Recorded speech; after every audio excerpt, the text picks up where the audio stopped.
Okay. Good afternoon, everyone. So,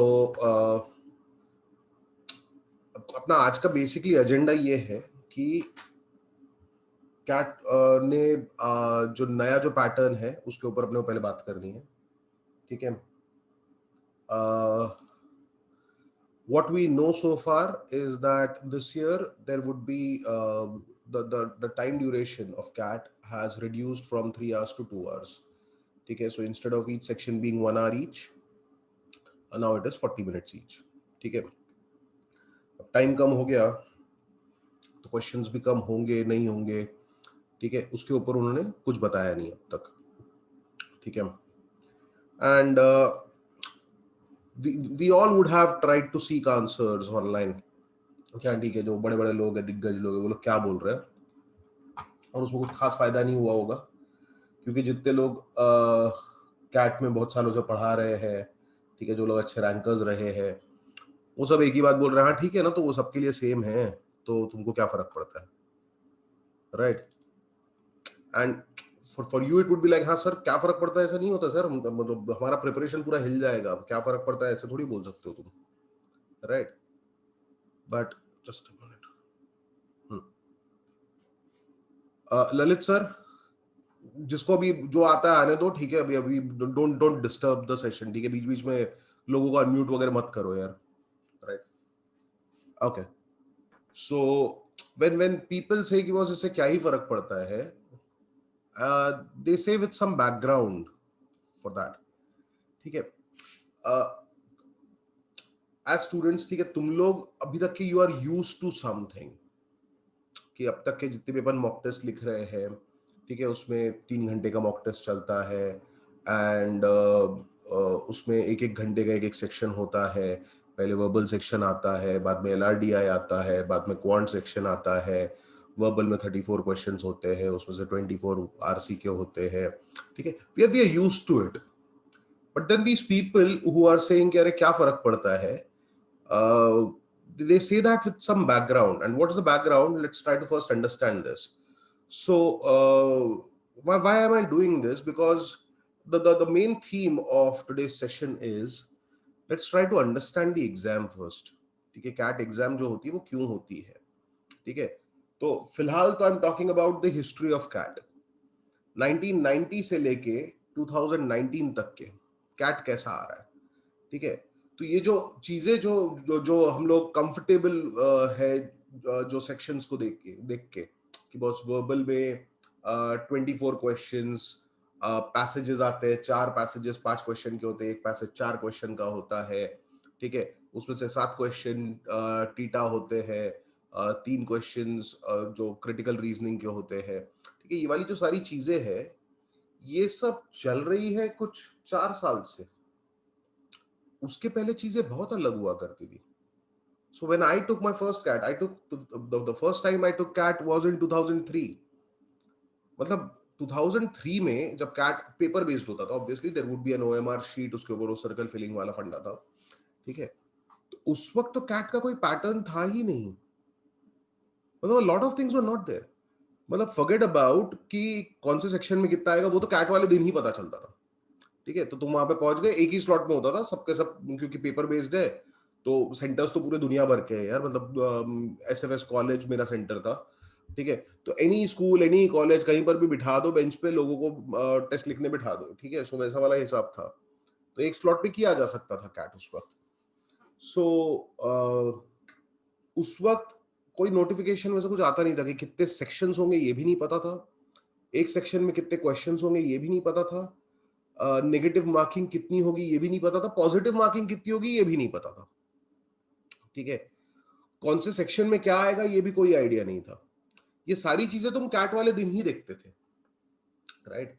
so if you see over here, so 1990 से लेकर 2019 तक cat कैसे कैसे इवॉल्व हुआ है और कब कब सिग्निफिकेंट चेंजेस आए हैं. ठीक है, just stare at the screen for some time, try to understand things. So when I talk about 1990 से लेकर 1998 तक, ठीक है, barring a year which is I guess 1996, 4 sections हुआ करते थे. अब 4 सेक्शन में भी कौन सा सेक्शन पहले कौन सा सेक्शन बाद में, ये भी कोई आइडिया नहीं। सेक्शनल टाइम लिमिट का कोई फंडा नहीं था। सो अच्छा, उसके बाद भी it was not about percentage score, it was still about percentile, and you really need to get into IIMs, तुमको सारे सेक्शनल के परसेंटाइल्स के कट ऑफ्स क्लियर करने होते थे। तो सर मुझे क्या पता बाकी के लोग क्या कर रहे हैं। 2 घंटे का टेस्ट है, बाकी के लोग पूरा 2 घंटा अगर वर्बल करते रहे तो वर्बल का कट ऑफ ऊपर जाएगा ना। हाँ, बट देन तुम अंदाजा लगा लो बेटा, राइट। सो वो वैसा वाला हिसाब था। तो उस वक्त सेक्शन 1 जनरली वर्बल एबिलिटी रहता था, ठीक है। सेक्शन 2 कभी आरसी रहा है, कभी क्वांट प्लस डीएस रहा है, एलआर कभी आता था कभी नहीं आता था, राइट। सेक्शन 3 में वही वो 2 और 3 में आरसी और क्वांट का कुछ शफल वगैरह होता रहता था, ठीक है। एंड सेक्शन 4 जनरली डीआई रहता था, ठीक है। So that was the general हिसाब। उसमें किसी साल क्वांट और डीआई एक सेक्शन हो गया, quant DI DS plus LR. If you see this one, I am talking about CAT 1996 में क्वांट डीआई डीएस एलआर मिला के एक सेक्शन कर दिया, 4 सेक्शन की जगह 3 सेक्शन कर दिए, क्वांट और डीआई सेक्शन को मर्ज कर दिया, ठीक है। तो वैसा वाला हिसाब चल रहा था। उसके बाद CAT evolved a little bit, फिर बाद में 3 सेक्शन उन्होंने 4 सेक्शन के फिर स्टैंडर्ड 3 सेक्शन कर दिए। 3 सेक्शन में पहला वर्बल, उसके बाद क्वांट एलआर और डीआईडीएस, वैसा करके सेक्शन किया। उसमें they tried to experiment a little bit. अब तुम एक बात समझो कि जनरली सब लोग ऐसे नहीं होते जो बहुत अच्छे से प्रिपेयर करके आते हैं, सब लोग ऐसे नहीं होते जिनको समझता है कि भैया कि you really need to strategize, you need to work on the question जो कम टाइम कंज्यूमिंग है वो वाले पहले करो, वो वाली चीजें सबको नहीं समझती थी, ठीक है। तो ज्यादातर लोग ऑब्वियसली सीक्वेंशियली जाते थे। तो पहला सेक्शन जो है उसके ऊपर बाय डिफॉल्ट लोग ज्यादा टाइम स्पेंड करते थे, तो पहला सेक्शन जो भी रहेगा उसका कट ऑफ थोड़ा सा ऊपर जाता था, right? The cutoff would be slightly skewed in that direction. So they have tried these various combinations कि क्वांट सेक्शन पहले डाल के देखा, पैराजम्बल्स इंग्लिश यूजेज आरसी वाला पहले डाल के देखा, 2002 में डीआई वाला सेक्शन पहले डाल के देखा। So those experiments were there, ठीक है। Although there was no sectional time limit, honestly, nevertheless the cutoffs would be slightly skewed in the direction of the section that appears first, right. So ये वाली चीजें हुआ करती थी, ठीक है। So the thing is we are not alien to the concept कि अरे ठीक है there would be some unknown in this exam, ठीक है। We have seen a lot of changes. हमने 4 सेक्शन भी देखे, हमने 3 सेक्शन देखे, हमने 2 सेक्शन देखे हैं, ठीक है। 2 सेक्शन में भी एकदम वियर्ड कॉम्बिनेशन देखा है कि क्वांट एंड डीआई, चलो ठीक है, समझ में आता है, दोनों एनालिटिकल है नेचर में, ठीक है। लेकिन वर्बल एंड एलआर एक सेक्शन, ठीक है। सो इफ यू सी 2009 10 11 12 के आसपास, ठीक है। सो 11 12 13 में quant and DI was one section, RC LR and VA English usage ये मिला के एक सेक्शन, ठीक है। तो ऐसा वाला हिसाब था। उसका क्या फंडा था भगवान जाने। मतलब आई रिमेंबर द टाइम जब 2012 के आसपास 2012 13 में 30 questions 30 questions section 1, 30 questions section 2। section 1 would start with quant and di, ठीक है। section 2 would have verbal and lr। so section 2 में it was pretty much एकदम जैसे स्ट्रक्चर बैठा हुआ था कि 3 पैसेजेस आएंगे, ठीक है, 3 क्वेश्चंस के, 3 एलआर के सेट्स आएंगे, 3 क्वेश्चंस के। और उस वक्त का एलआर आज के एलआर जैसा डरावना नहीं था, it was very much straight forward, ठीक है। मतलब एक आध अरेंजमेंट का सेट आ जाता था, एक आध ग्रुपिंग वुपिंग का सेट आ जाता था, एक आध सेट थोड़ा सा न्यूमेरिकल लॉजिक से रिलेटेड, राइट। सो उसमें काफी बार सेट थियोरी का आ जाता था, ठीक है, वेन डायग्राम्स का। So Venn diagram would appear anywhere, वो सेक्शन 1 में भी आ सकता है, डीआई में भी आ सकता है, या क्वांट में भी आ सकता है, और सेक्शन 2 में एलआर में भी आ सकता है, ठीक है। तो वैसा बड़ा सीधा सीधा हिसाब था। सो 2011-12 के आसपास if you solve only those 9 questions, मतलब तुम वर्बल पूरी तरह अवॉइड कर दो, तुमने सिर्फ वो 9 क्वेश्चन सॉल्व किए, उस पे तुमको 94 परसेंटाइल मिल जाता था। 94 percentile, I am not joking, ठीक है। There are lot of people who would tell you the same thing. 2012-13 में एलआर के सेक्शन में, वो वर्बल एलआर के सेक्शन में वो 9 क्वेश्चन तुमने सॉल्व कर दिए, ठीक है, if you get them right you would be at a 94 percentile, which was huge, right? But then eventually we realize कि बस कुछ तो गड़बड़ है यहाँ पर, and that's what came into picture in 2013 का कैट, ठीक है? तो कैट में the black years of cat, specifically if I have to mention, it would be 2009 and 2013.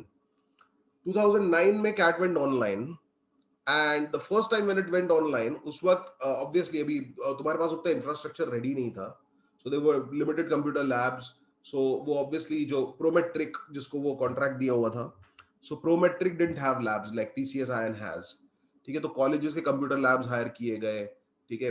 तो उसमें एक दिन पहले जाके तुमने सेटिंग वेटिंग की, कुछ कंप्यूटर्स ढंग से चल रहे हैं, कुछ नहीं चल रहे हैं, थिंग्स लाइक दैट वो सारी हो रही है, राइट? सो ऑब्वियसली अभी इंफ्रास्ट्रक्चर की कमी है, तो CAT was distributed over 20 odd days, ठीक है? हर दिन 2 स्लॉट्स, तो टोटल 40 स्लॉट्स होते थे, ठीक है? And as a student you need to actually book your slot कि मैं इस दिन फ्री हूं, मैं इस दिन इस टाइम पे कैट लिखने आऊंगा, तो you have to give your 2-3 preferences, उसमें जनरली फर्स्ट प्रेफरेंस मिल जाता था, ठीक है? सो 2009 में जब पहली बार कैट ऑनलाइन हुआ, उस साल बहुत सारे ग्लिचेस थे, मतलब कुछ लोगों का वहां पर कैट एग्जाम लिखने गए, उस वक्त उनको जो कंप्यूटर अलॉट हुआ उसमें कैट एग्जाम चालू ही नहीं हुआ, ठीक है? तो उनको फिर बोला अच्छा ठीक है तुम एक काम करो, आज घर जाओ तुम, कुछ दिन बाद हम तुमको वापस बुलाएंगे, और मतलब मेल चेक करते रहो, तुमको मेल करेंगे हम लोग, उस दिन उस टाइम स्लॉट पे आ जाना, अभी तुम्हारे पास चॉइस नहीं रहेगा, ठीक है? वो सारी चीजें हो रही थी, राइट? उसमें जिनका टुवर्ड्स द एंड आया उनका कोई कोई उनके पास सोल्यूशन नहीं था, ठीक है? सो वो भी हुआ है, राइट? कुछ लोगों का टेस्ट चालू हो गया, उसमें एक सेक्शन खुला ही नहीं, and they didn't do anything about it, right?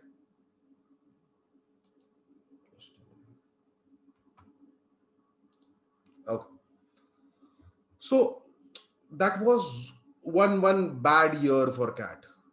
There were people and who they had to live with it, obviously. अभी एक सेक्शन खुला ही नहीं, तो ऑब्वियसली सेक्शन ही नहीं खुला तो सेक्शनल कट ऑफ कहां से क्लियर करोगे? सेक्शनल कट ऑफ तुमने क्लियर नहीं किया तो ऑब्वियसली आईएम्स गए, ठीक है? तो फिर बाद में दूसरे कॉलेजेस में देख लो, अभी नहीं तो फिर क्या, तो अगले साल। सो 2010 में it was a similar scenario, obviously 2010 में भी, but then glitches were much lesser, ठीक है? तो 2010 में आई रिमेंबर मैं कैट लिखने गया था, तो मेरे बाजू में जो बंदा बैठा था, he was doing his MBA from nitty, ठीक है? वो मुझे बता रहा था कि लास्ट ईयर उसका एलआर का सेक्शन खुला ही नहीं, ठीक है? And he really was one of those contenders for IIMs, and which is why he was repeating CAT, right? अच्छा, उस वक्त की जो कंप्यूटर लैब्स थी, they were not as spacious as we see today. So 2010 में जब मैं cat लिख रहा था, मतलब आई कैन एक्चुअली सी मेरे सामने जो 3 लोग बैठे हैं, वो तीनों क्या आंसर मार्क कर रहे हैं वो भी मुझे दिख रहा था, ठीक है? कुछ कंप्यूटर स्लो थे, तो कुछ लोगों की टेस्ट थोड़ी लेट हो रही थी, ठीक है? तो उन लोगों को बोला अच्छा ठीक है तुम बैठो, वो जब तक के बैठे हो तब तक के उनको सबकी स्क्रीन दिख रही है, उन लोग 1 घंटे अगर बिठा के रखे, ऐसे लोगों का हुआ है, ठीक है? काफी लोगों का हुआ है, एक दो की बात नहीं कर रहा हूँ मैं, काफी लोगों के साथ ऐसा 2010 में भी हुआ है कि जहां पर एग्जाम चालू करने से पहले उनको कम से कम जो फर्स्ट सेक्शन है उसके सारे क्वेश्चंस पता है, वो देख चुके हैं। सो उतना बायस था 2010 में। 2013 was perhaps the worst. 2013 में कैट में ऐसा हुआ था कि लगभग 95,000 स्टूडेंट्स का स्कोर जीरो और नेगेटिव स्कोर्स में चला गया। आई am talking about a significant percentage, ठीक है? ऑलमोस्ट 45% ऑफ द पीपल, ठीक है, 45 भी नहीं, 55% of the people scored zero और नेगेटिव, ठीक है? सो उस वक्त ये थियोरी चल रही थी कि बस कैट इतना डिफिकल्ट होता है कि तुम वहां पर जाओ, सो जाओ, उठो, घर जाओ, तुमको 55 परसेंटाइल आएगा। At a score of 0 you are getting 55 percentile. There was some glitch, ठीक है? एंड इट वाज नॉट कि बस कैट इतना टफ था, there were some really good people, ठीक है? जो लोग मॉक टेस्ट वगैरह में 98 99 परसेंटाइल स्कोर कर रहे हैं और उनका कैट में 52 53 परसेंटाइल बचा आया, ठीक है? So there was eventually they figured that there was some worm in जो प्रोमेट्रिक का जो ये है इंटरफेस है उसमें there is some kind of virus, ठीक है, but they perhaps never admitted that. So 2013 में it was, the conducting body was again IIM Indore. So 2014 में they changed it to TCS IN, and since then things have been really smooth, ठीक है. So significant changes in CAT 2009 में it became online, नीचे तुम देख सकते हो. 2011 में for the first time sectional time limit was introduced, ठीक है. There were only 2 sections back then, but sectional time limit का concept 2011 से चालू हुआ. 2014 में TCS started conducting CAT in 2 slots. For the first time the marking scheme was announced. उसके पहले बहुत ही अजीब चीज चल रही थी, ठीक है. तो 2012-11 के आसपास की अगर मैं बात करता हूं, सो 60 क्वेश्चंस, 30 क्वेश्चंस, जो मार्किंग स्कीम है उसका कोई आइडिया नहीं, नेगेटिव मार्किंग कितना है कोई आइडिया नहीं. if you google it you'll find some score cards as well. तुम किसी का स्कोर कार्ड देखो 2010 का, 2011 का, ठीक है. the scores in 2 sections were out of 225 marks, god knows how, ठीक है. 30 का मल्टीपल भी नहीं है 225, ठीक है. सो 225 टोटल 450 में से, उसमें से पीपल हैव एक्सपेरिमेंटेड दिस. तुम 0 अटेम्प्ट्स करके आ जाओ, you will get a score of close to 80 marks, ठीक है. 0 attempts within each section 80 + 80 160 marks तुमको ऐसे ही मिल जाएंगे, ठीक है. तो बहुत सारी थियरीज चली, ठीक है, जैसे जीआरई में होता है. सो जीआरई में तुमने सुना होगा कि यार अरे 340 में से लोगों को 320 मिल रहे हैं, मतलब क्या टेरिफिक स्कोर है. तो जीआरई में वो टेरिफिक स्कोर नहीं है ऑनेस्टली. जीआरई में you don't do anything, you get 160 marks. Just a minute. GRE में 340 बराबर है, तो 340 में से you don't do anything, 40 + 40 you get 280 marks, right. 280 260 sorry 260 marks, ठीक है. सो 130 तुमको बाय डिफॉल्ट दे देते हैं वो लोग, ठीक है. सो जीआरई में जो 2 सेक्शंस होते हैं वो 40-40 मार्क के होते हैं. So if somebody has scored a 320 on 340 in GRE, that actually means he has scored only 75% because he has scored 60 marks out of 80 marks. That's it. So वैसा कुछ हिसाब होगा कि ठीक है, तो पहले से तुमको थोड़ा स्कोर दे दिया ताकि तुमको भी थोड़ा फील गुड रहे, क्योंकि 450 में से 100 मार्क आए, वो सुनने में कितना खराब लगेगा. तो तुमको एक बेस स्कोर दे दिया 160 के आसपास का, ठीक है. Then there were theories which said कि अच्छा ठीक है यार, शायद उनके सिस्टम में ना नेगेटिव मार्किंग, माइनस वाले स्कोर्स नहीं दिखाते होंगे और यहाँ पर नेगेटिव मार्किंग है. सो अगर 225 मार्क्स का सेक्शन है तो 75 marks would be the base value, ठीक है. उससे तुम स्टार्ट कर रहे हो. नेगेटिव में तुम 0 तक के जा सकते हो, पॉजिटिव में तुम 225 तक के जा सकते हो. मतलब पॉजिटिव 150 है, नेगेटिव 75 है, जिसका मतलब अगर for each question if you get it right, ठीक है, 30 क्वेश्चंस 150, मल्टीपल भी दिख रहा है, so you get 5 marks, and for each wrong answer you get -2.5, ठीक है. तो 80 क्या है बोले, ठीक है, वो नॉर्मलाइजेशन कुछ ही, मतलब क्योंकि 40 स्लॉट 50 स्लॉट चल रहे हैं कैट के, 50 स्लॉट भी हो चुके हैं by the way. So 50 slot चल रहे हैं तो यू नीड टू नॉर्मलाइज, कोई स्लॉट इजी है कोई स्लॉट डिफिकल्ट है, तो ऑब्वियसली लोगों के स्कोर्स थोड़े थोड़े एडजस्ट हो रहे हैं, व्हिच साउंडेड लाइक ठीक है फेयर थियरी. नेवरदलेस मतलब पॉजिटिव के लिए +5 और नेगेटिव के लिए -2.5, वो कुछ हजम नहीं हो रही थी बात, ठीक है. बट ठीक है, मतलब लोग हाइपोथेसिस के साथ चल रहे थे, and that was the time when people were giving a lot of weightage to accuracy, कि यार एक्यूरेसी के ऊपर थोड़ा सा ज्यादा स्ट्रेस होता था, ठीक है, कि बहुत जबरदस्ती का रिस्क मत लो. बट 2014 में जब कैट ने डिक्लेयर किया कि ठीक है यार, नेगेटिव मार्किंग पॉजिटिव +3 है, नेगेटिव -1 है, एंड देयर इज ये मार्किंग स्कीम जब से एक बार आ गई, तो उसके बाद से the strategy is obviously changed a little bit, ठीक है. And now it is taking थोड़ा सा ज्यादा कंफर्टेबली लोग कर पाए, ठीक है. 2014 में if you just check this,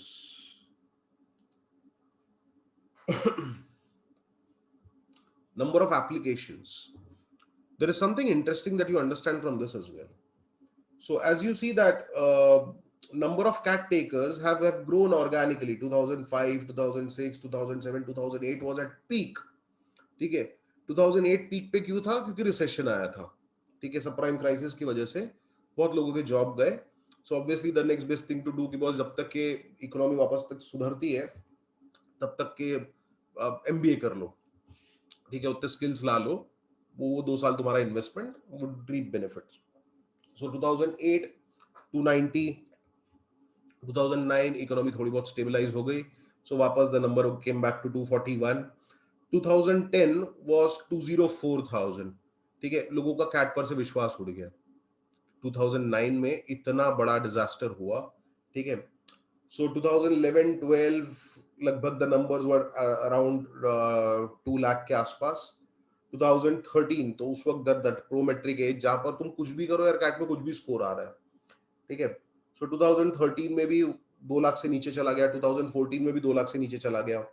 right, so 2013 disaster के बाद it took 1 year for CAT to prove it कि अरे नहीं, अभी अभी now the scorecards are a little more genuine. ठीक है, so 2014 के बाद से वापस से it has picked up a little bit. And this year obviously I was actually expecting a little less number of applicants, but 2,30,000 तो इस साल भी है. And from what I know, the drop जो 2,44,000 लास्ट ईयर था, उससे इस साल 2,30,000 है. The drop is majorly from the freshers. ठीक है, वर्कएक्स वालों का actually number has perhaps gone up. Freshers के numbers in terms of applicants have gone down. ठीक है, मतलब ऑब्वियसली यार, जो जो वर्कएक्स वाले लोग होते हैं ना, जिनको 10 घंटा दिन में काम होता है, वो 10 घंटे के बियॉन्ड 2 घंटा निकाल लेते हैं. ठीक है, बिकॉज उनको पता है कि अभी मेरे को यही करना है. एंड फ्रेशर्स जो होते हैं उनको दिन का 4 घंटा ही काम होगा, उसके बाद भी 2 घंटा नहीं निकाल पाते. ठीक है, तो फर्क वहां पर थोड़ा मेच्योरिटी का आता है. And that's like a normal thing यार, मतलब we all know. ठीक है, जितने लोग यहाँ पे वर्कएक्स वाले हैं, तुम लोग खुद जानते हो कि ग्रेजुएशन के टाइम पे तुम कैसे थे and how things are way more difficult. So I talk to any person with workx who's preparing for CAT. He generally tells me the same thing कि सर फाइनल ईयर के साथ कर लेना चाहिए था. उस वक्त हमको ऐसा लगता था टाइम नहीं है, but now when we think of it, उस वक्त दुनिया भर का टाइम था. ठीक है, it was just about sir priority सही नहीं थी उस वक्त. सो जो लोग में वो मेच्योरिटी होती है वो लोग कर लेते हैं, बाकी के लोग बाद में थोड़ा ज्यादा उनको घिसना पड़ता है और कुछ नहीं यार. ठीक है, so 2013-14 both were conducted by IIM Indore. ठीक है, they rectified it, they got TCS IN to conduct the exam. 2013 के डिजास्टर के बाद हाई कोर्ट तक के गई बात. वहां पर उन्होंने कुछ 700 लोगों के अटेम्प्ट्स भेजे भी, वो सारी चीजें हुई, किसी तरह दब गई बात. But since then TCS IN जब से आया है, उस वक्त से एग्जाम का ट्रेंड थोड़ा स्टेबल रहा है. ठीक है, सो 2014 में ये हुआ. 2015 में for the first time they introduced on screen calculator. Theta questions were introduced in 2015, type in the answer वाले क्वेश्चंस. ठीक है, that is theta questions, type in the answer. Sectional time limit वापस से आ गई. ठीक है, बीच में 2014 में नहीं थी, 1 साल नहीं थी, बाद में वापस से सेक्शनल टाइम लिमिट आ गई and they came back to 3 sections. ठीक है, 2018 ऑनवर्ड्स उन्होंने मॉक टेस्ट भी देना चालू किया एंड आंसर कीज. सो तुम जब कैट लिखते हो, उसके कुछ दिनों के बाद तुमको आंसर की, तुमने क्या आंसर्स मार्क किए, वो आंसर की भी आ जाती है. ठीक है, और करेक्ट आंसर्स भी वो लोग बता देते हैं. तो बेसिकली तुम्हारा रॉ स्कोर तो तुम बहुत जल्दी कैलकुलेट कर लेते हो. ठीक है, you just have to wait for तुम्हारा percentile and the normalise score. जो नॉर्मलाइज स्कोर ±5 मार्क्स तक के होता है. राइट, सो जैसे क्योंकि 2 स्लॉट्स है, तो कोई एक स्लॉट इजी है, कोई एक स्लॉट डिफिकल्ट है, तो उसके लिए नॉर्मलाइजेशन करते हैं वो लोग. ठीक है, there is some adjustment that happens. ठीक है, let's not get too much into that. Right, so जो फाइनल परसेंटाइल एंड तुम्हारा जो फाइनल जो नॉर्मलाइज स्कोर है, वो फाइनली आता है, लेकिन उसके पहले तुमको अंदाजा आ जाता है कि तुम्हारा रफली स्कोर कौन से रेंज में रहेगा. So this is what has happened since 2018. उसके पहले there was a lot of uncertainties. There was, मतलब कोई आइडिया ही नहीं था कि क्या हो रहा है. So which is why the people who are talking about कि बहुत अच्छा, ठीक है, don't worry कि नहीं पता ना कितने हैं सेक्शन में, तो क्या फर्क पड़ता है, सिर्फ तुमको नहीं पता ऐसा थोड़ी है, सबको नहीं पता. So it is going to be same for everyone and I would also say the same thing. ठीक है, so now the idea, यहाँ पर ये सारी चीजें मैं क्यों बता रहा हूँ.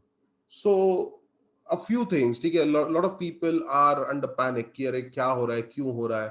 ठीक है, तो इसमें कुछ आइडिया कभी आएगा भी कि नहीं आएगा. ठीक है, कुछ लोग बोल रहे हैं कि यार कैट का जो मॉक टेस्ट रिलीज होगा उस वक्त अपने को क्लैरिटी मिलेगी. होपफुली हाँ, क्योंकि पिछले 2-3 साल, मतलब लास्ट ईयर को हटा के, उसके पहले जैसे मॉक टेस्ट पे जैसा पैटर्न आता था, कैट भी वैसे ही पैटर्न पे होता था। लास्ट ईयर भी in a way you can say it was the same thing, लेकिन लास्ट ईयर के मॉक टेस्ट में ग्लिच था। मॉक टेस्ट में लास्ट ईयर जितने लोगों ने लास्ट ईयर कैट लिखा था, ठीक है, you would know that mock test जब रिलीज हुआ था तब उसमें फर्स्ट सेक्शन वर्बल वाला जो सेक्शन था उसमें 34 क्वेश्चंस थे, उसमें कोई प्रॉब्लम नहीं था। सेकंड सेक्शन में 32 की जगह 28 क्वेश्चंस थे, ठीक है, एंड थर्ड सेक्शन में एक डीआई का सेट वहां पर चला गया था गलती से, और वो गलती से ही हुआ था कि बस एक सेट थर्ड सेक्शन में चला गया, ठीक है। बट क्योंकि मॉक टेस्ट था उसको इतना कोई सीरियसली लेता नहीं था, तो उस बात को उन्होंने बोला ठीक है जो है ये अब देख लो। सो कुछ लोगों ने फिर मॉक टेस्ट रिलीज करना चालू किया, जिसमें द डिस्ट्रीब्यूशन वाज 34 28 38 एंड 38 के अंदर एक डीआई का सेट थर्ड सेक्शन में, ये सारी चीजें भी चालू हुई, ठीक है, कि बॉस अच्छा ठीक है व्हाट इफ कि ये सच्ची में ऐसा करने वाले हैं क्या।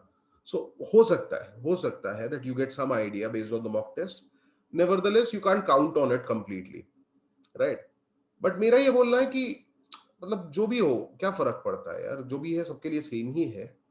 सो let's be prepared for whatever comes in our way, and first understand कि जो जो कैट एग्जाम कंडक्ट करता है उसमें ये तीन सेक्शन जो है उसके पीछे इंटेंशन क्या है, राइट।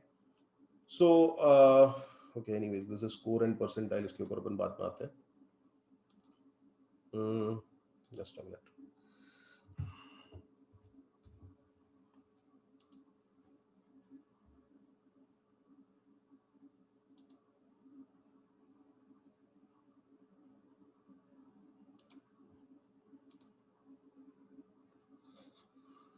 Yep.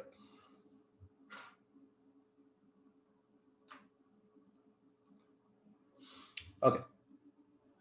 सो एप्टीट्यूड एग्जाम होती क्यों है वो पहले समझते हैं, उसके बाद कैट जो एग्जाम है वो क्या है और क्यों है वो पहले समझने की कोशिश करेंगे अपन। सो कंपनीज में जब तुम जॉब के लिए जाते हो तो वहां पर एप्टीट्यूड एग्जाम होती है, एंड तुमने वो एप्टीट्यूड एग्जाम लिखी भी होगी, ठीक है। जो लोग यहाँ पे वर्कएक्स वाले लोग हैं, तुमने बाद में एचआर मैनेजर से कभी बात भी की होगी कि ये वाली एग्जाम क्यों कंडक्ट करते हो यार, मतलब तुम कोडिंग के लिए ले रहे हो तो उसमें तुम ज्योमेट्री क्यों पूछ रहे हो, राइट। सो फंडा ये होता है, और वो ज्यादातर एचआर मैनेजर्स ने तुमको वर्बेटिम ये वाला स्टेटमेंट दिया भी होगा कि यार एप्टीट्यूड एग्जाम होती है गधों और घोड़ों को अलग करने के लिए, ठीक है, कि तुम सिर्फ एकेडमिक स्कोर के बेसिस पे पता नहीं कर सकते हो कि कौन क्या है।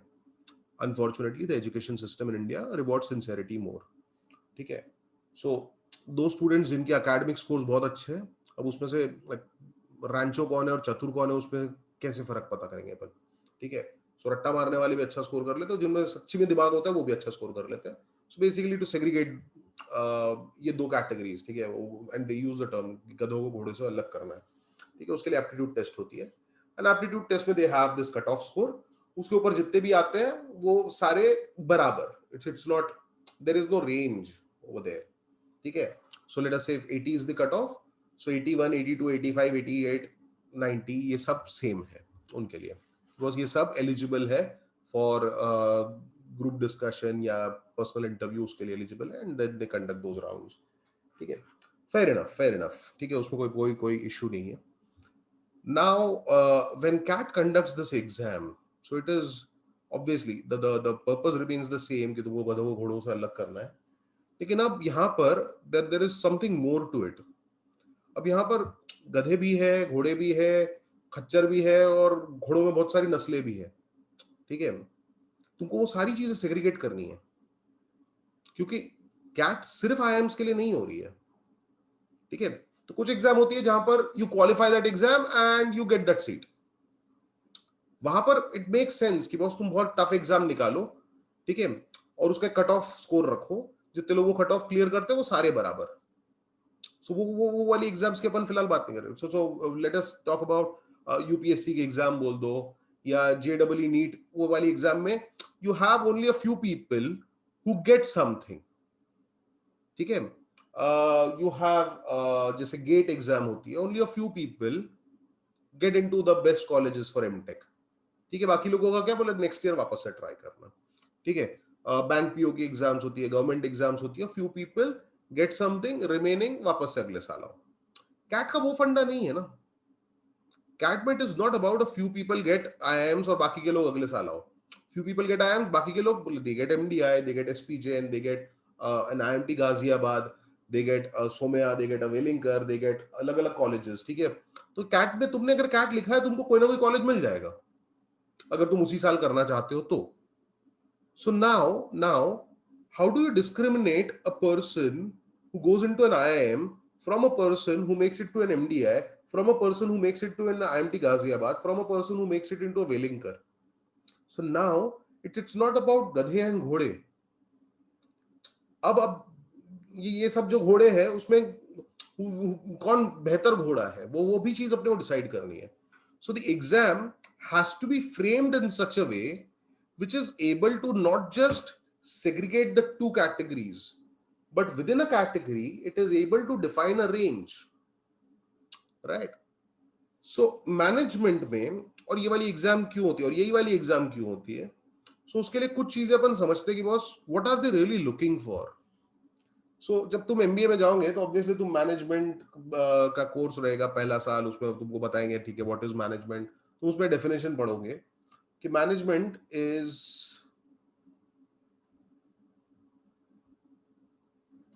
दिस, ठीक है. Management is planning, organising, leading, controlling, executing, and there is no I. It's not about an individual, it's about a team. So this is what management is. So a good manager needs to have all these skills. Okay, an excellent manager would have some more skills which I'll talk about.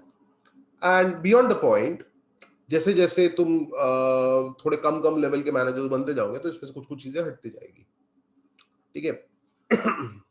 So there are colleges which are specialized in making the kind of managers that the corporate world is looking for. So let us say a top MBA school like an IIM would basically train you for all these skills, ठीक है.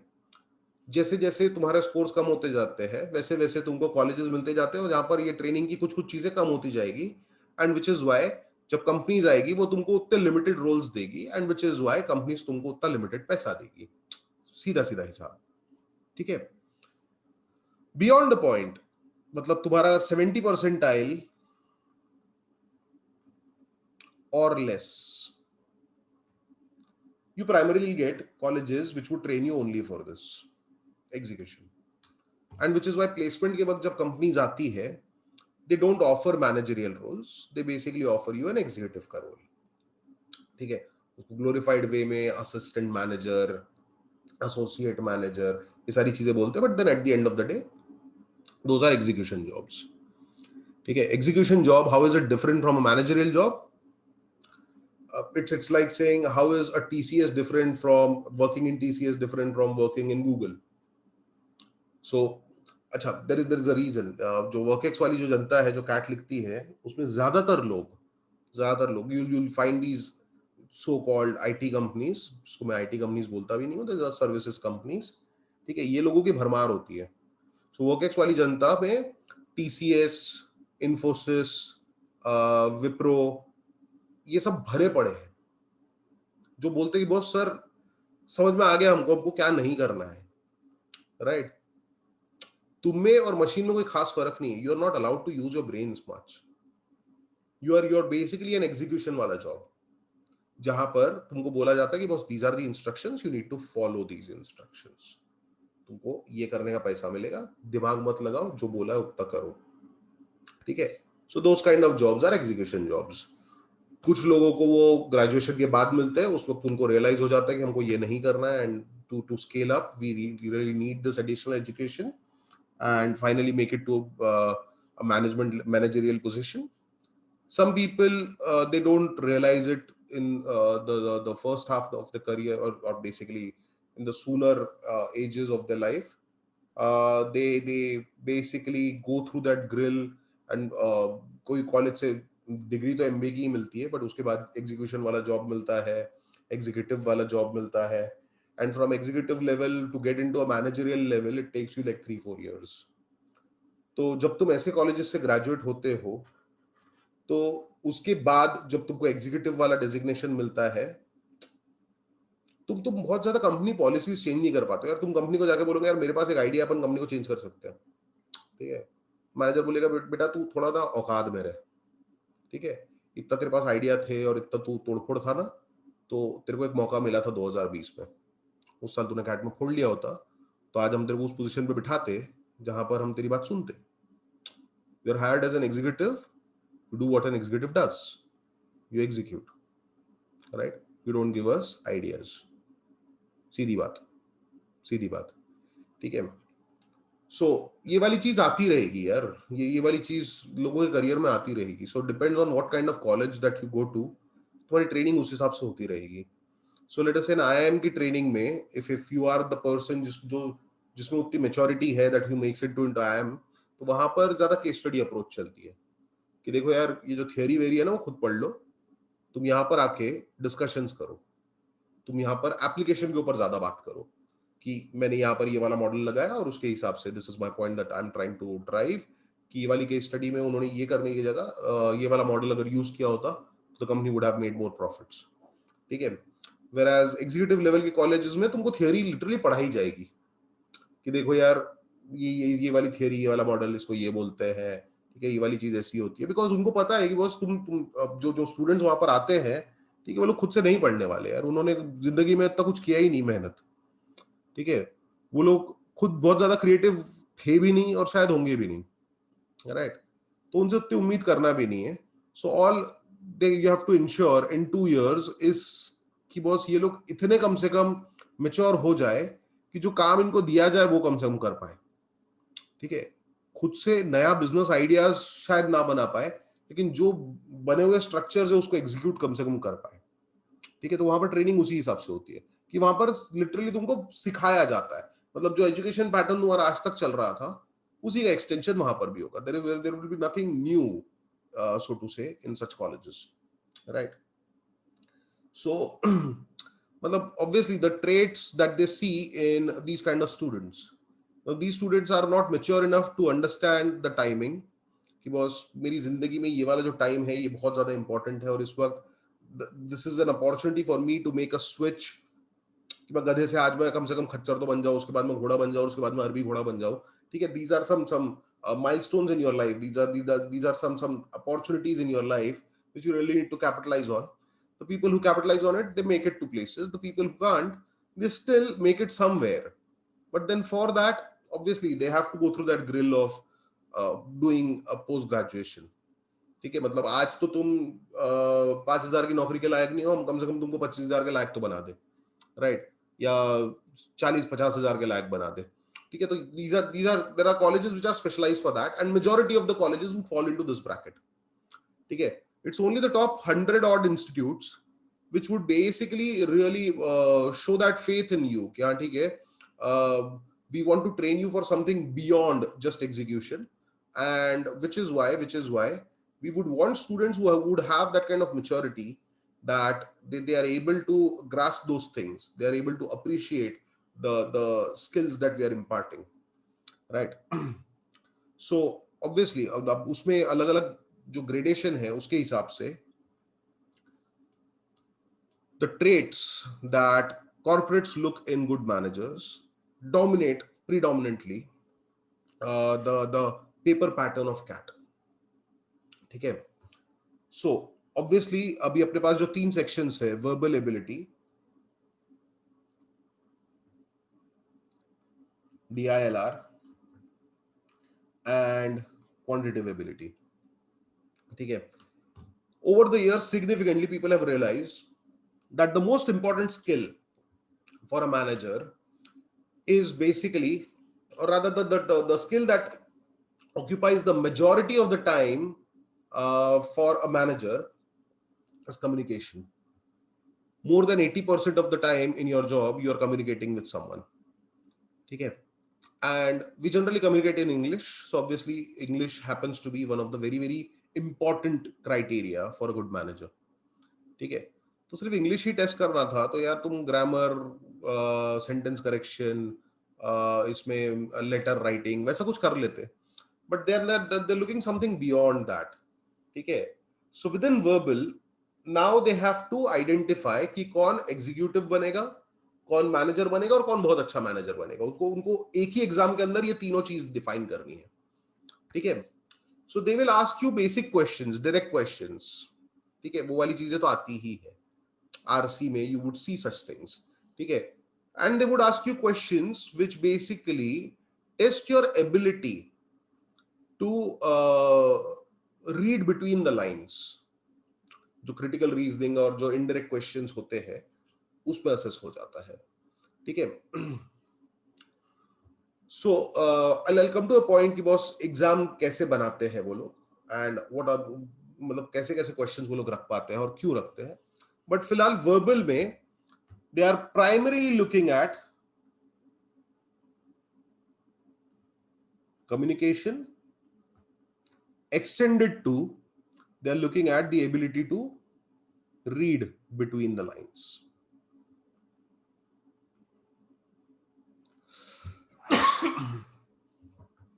ठीक है? Okay. You see a lot of people complaining in the corporate world कि यार आजकल की जो नस्ल आ रही है एम्प्लॉइज की, they lack common sense. They lack common sense. ठीक है? So they need to have some intelligence. मतलब सारी चीजें हम सिर्फ बता ही देंगे तो यार तुमको मैनेजर बोल के क्यों हायर किया, हमने एग्जीक्यूटिव बोल के हायर कर लेते तुमको. ठीक है? तुम खुद का दिमाग लगा पाते हो या नहीं. ठीक है? That should be a discriminating factor between a manager and an executive. ठीक है? So they are looking for that in a DILR section.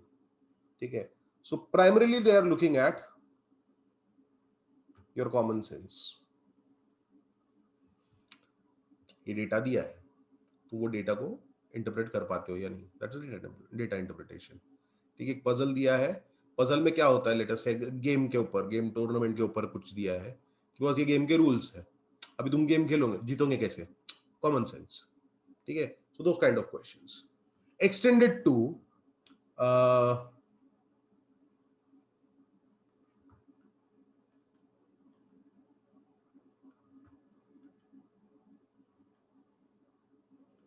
Generating insights from the data. कि 2005 में इतने लोगों ने टीवी खरीदा, 2006 में इतने लोगों ने टीवी खरीदा. ठीक है? अब ये तुम रीड कर पाते हो, वो वाली स्किल अपन ने टेस्ट कर ली. तुम रीजन आउट कर पाते हो कि बस इतने परसेंट से ग्रो होता है. अब उस वक्त हमने क्या चेंज किया, हमने ये वाली चीज चेंज की, हमने ये वाली चीज चेंज की, हमने ये तीन चीज चेंज की, ये तीन का कॉम्बिनेशन गिव्स मी अ 15% ग्रोथ. ठीक है? तो उसमें से कौन सी चीज कितना परसेंट ग्रोथ को कंट्रीब्यूट करती है, कौन सा उसमें से मेजर फैक्टर होता है, किस चीज को हम लोग एम्पलीफाई कर सकते हैं, किस चीज को हम लोग रेगुलेट कर सकते हैं, कौन सी नई चीज ऐड कर सकते हैं. ये वाली चीजें आगे जाके जब कॉर्पोरेट वर्ल्ड में तुम फेस करोगे तो उसके लिए you need to have a good manager should have the excuse me, the ability to generate insights from the data. ठीक है? क्वांट, क्वांट का क्यों पूछते हैं? सो क्वांट वो लोग इसलिए पूछते हैं प्राइमरीली कि बॉस तुम बचपन में रट्टा मार के तो आगे नहीं आए हो. ठीक है? कि और दूसरी चीज, तुमने 10th में जो पढ़ा वो अब तक भूल तो नहीं गए हो. ठीक है? सो क्वांटिटेटिव एबिलिटी में they are basically looking, to some extent they are looking for your sincerity. ठीक है? How you react in a familiar environment. ठीक है? So quant में basically familiarity, out of the three sections if you notice, familiarity is ये word का जो application है वो सबसे ज्यादा quant section में है. Quant section में you have questions which are familiar. RC में पैसेज बोले ये वाला पैसेज familiar है क्या? नहीं. जनरली. ठीक है? मतलब ये वाला पैसेज मेरा पढ़ा हुआ है क्या? नहीं, कभी नहीं पढ़ा है. ठीक है? DILR में कुछ नई चीज आती है, क्वांट में कम से कम there is a lot of familiarity that happens. So how you react in a familiar environment. ठीक है? सो यहां पर तुम्हारा एग्जीक्यूशन स्किल्स देखी जाती है. Extended to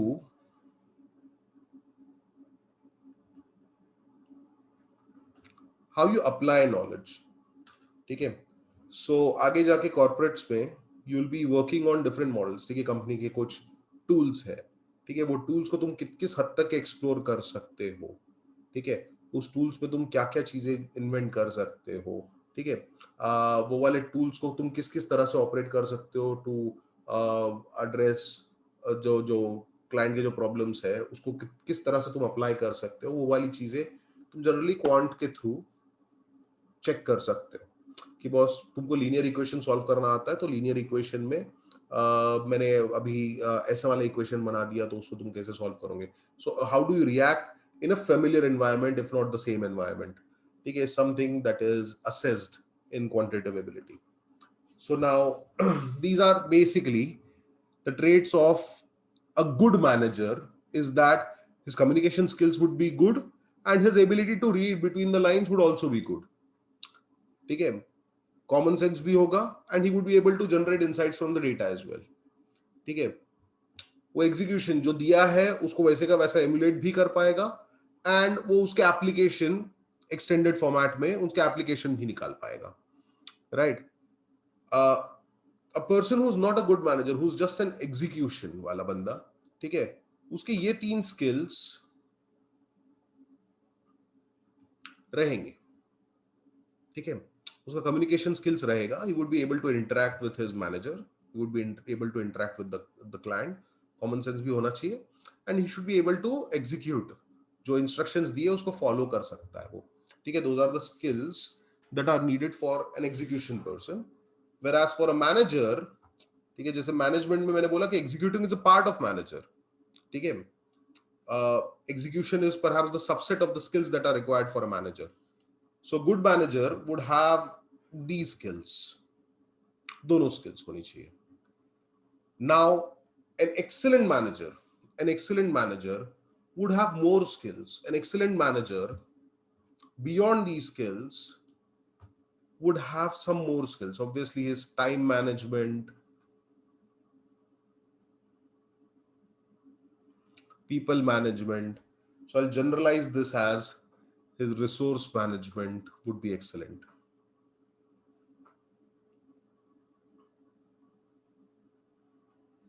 Resource management would be very good, ठीक है.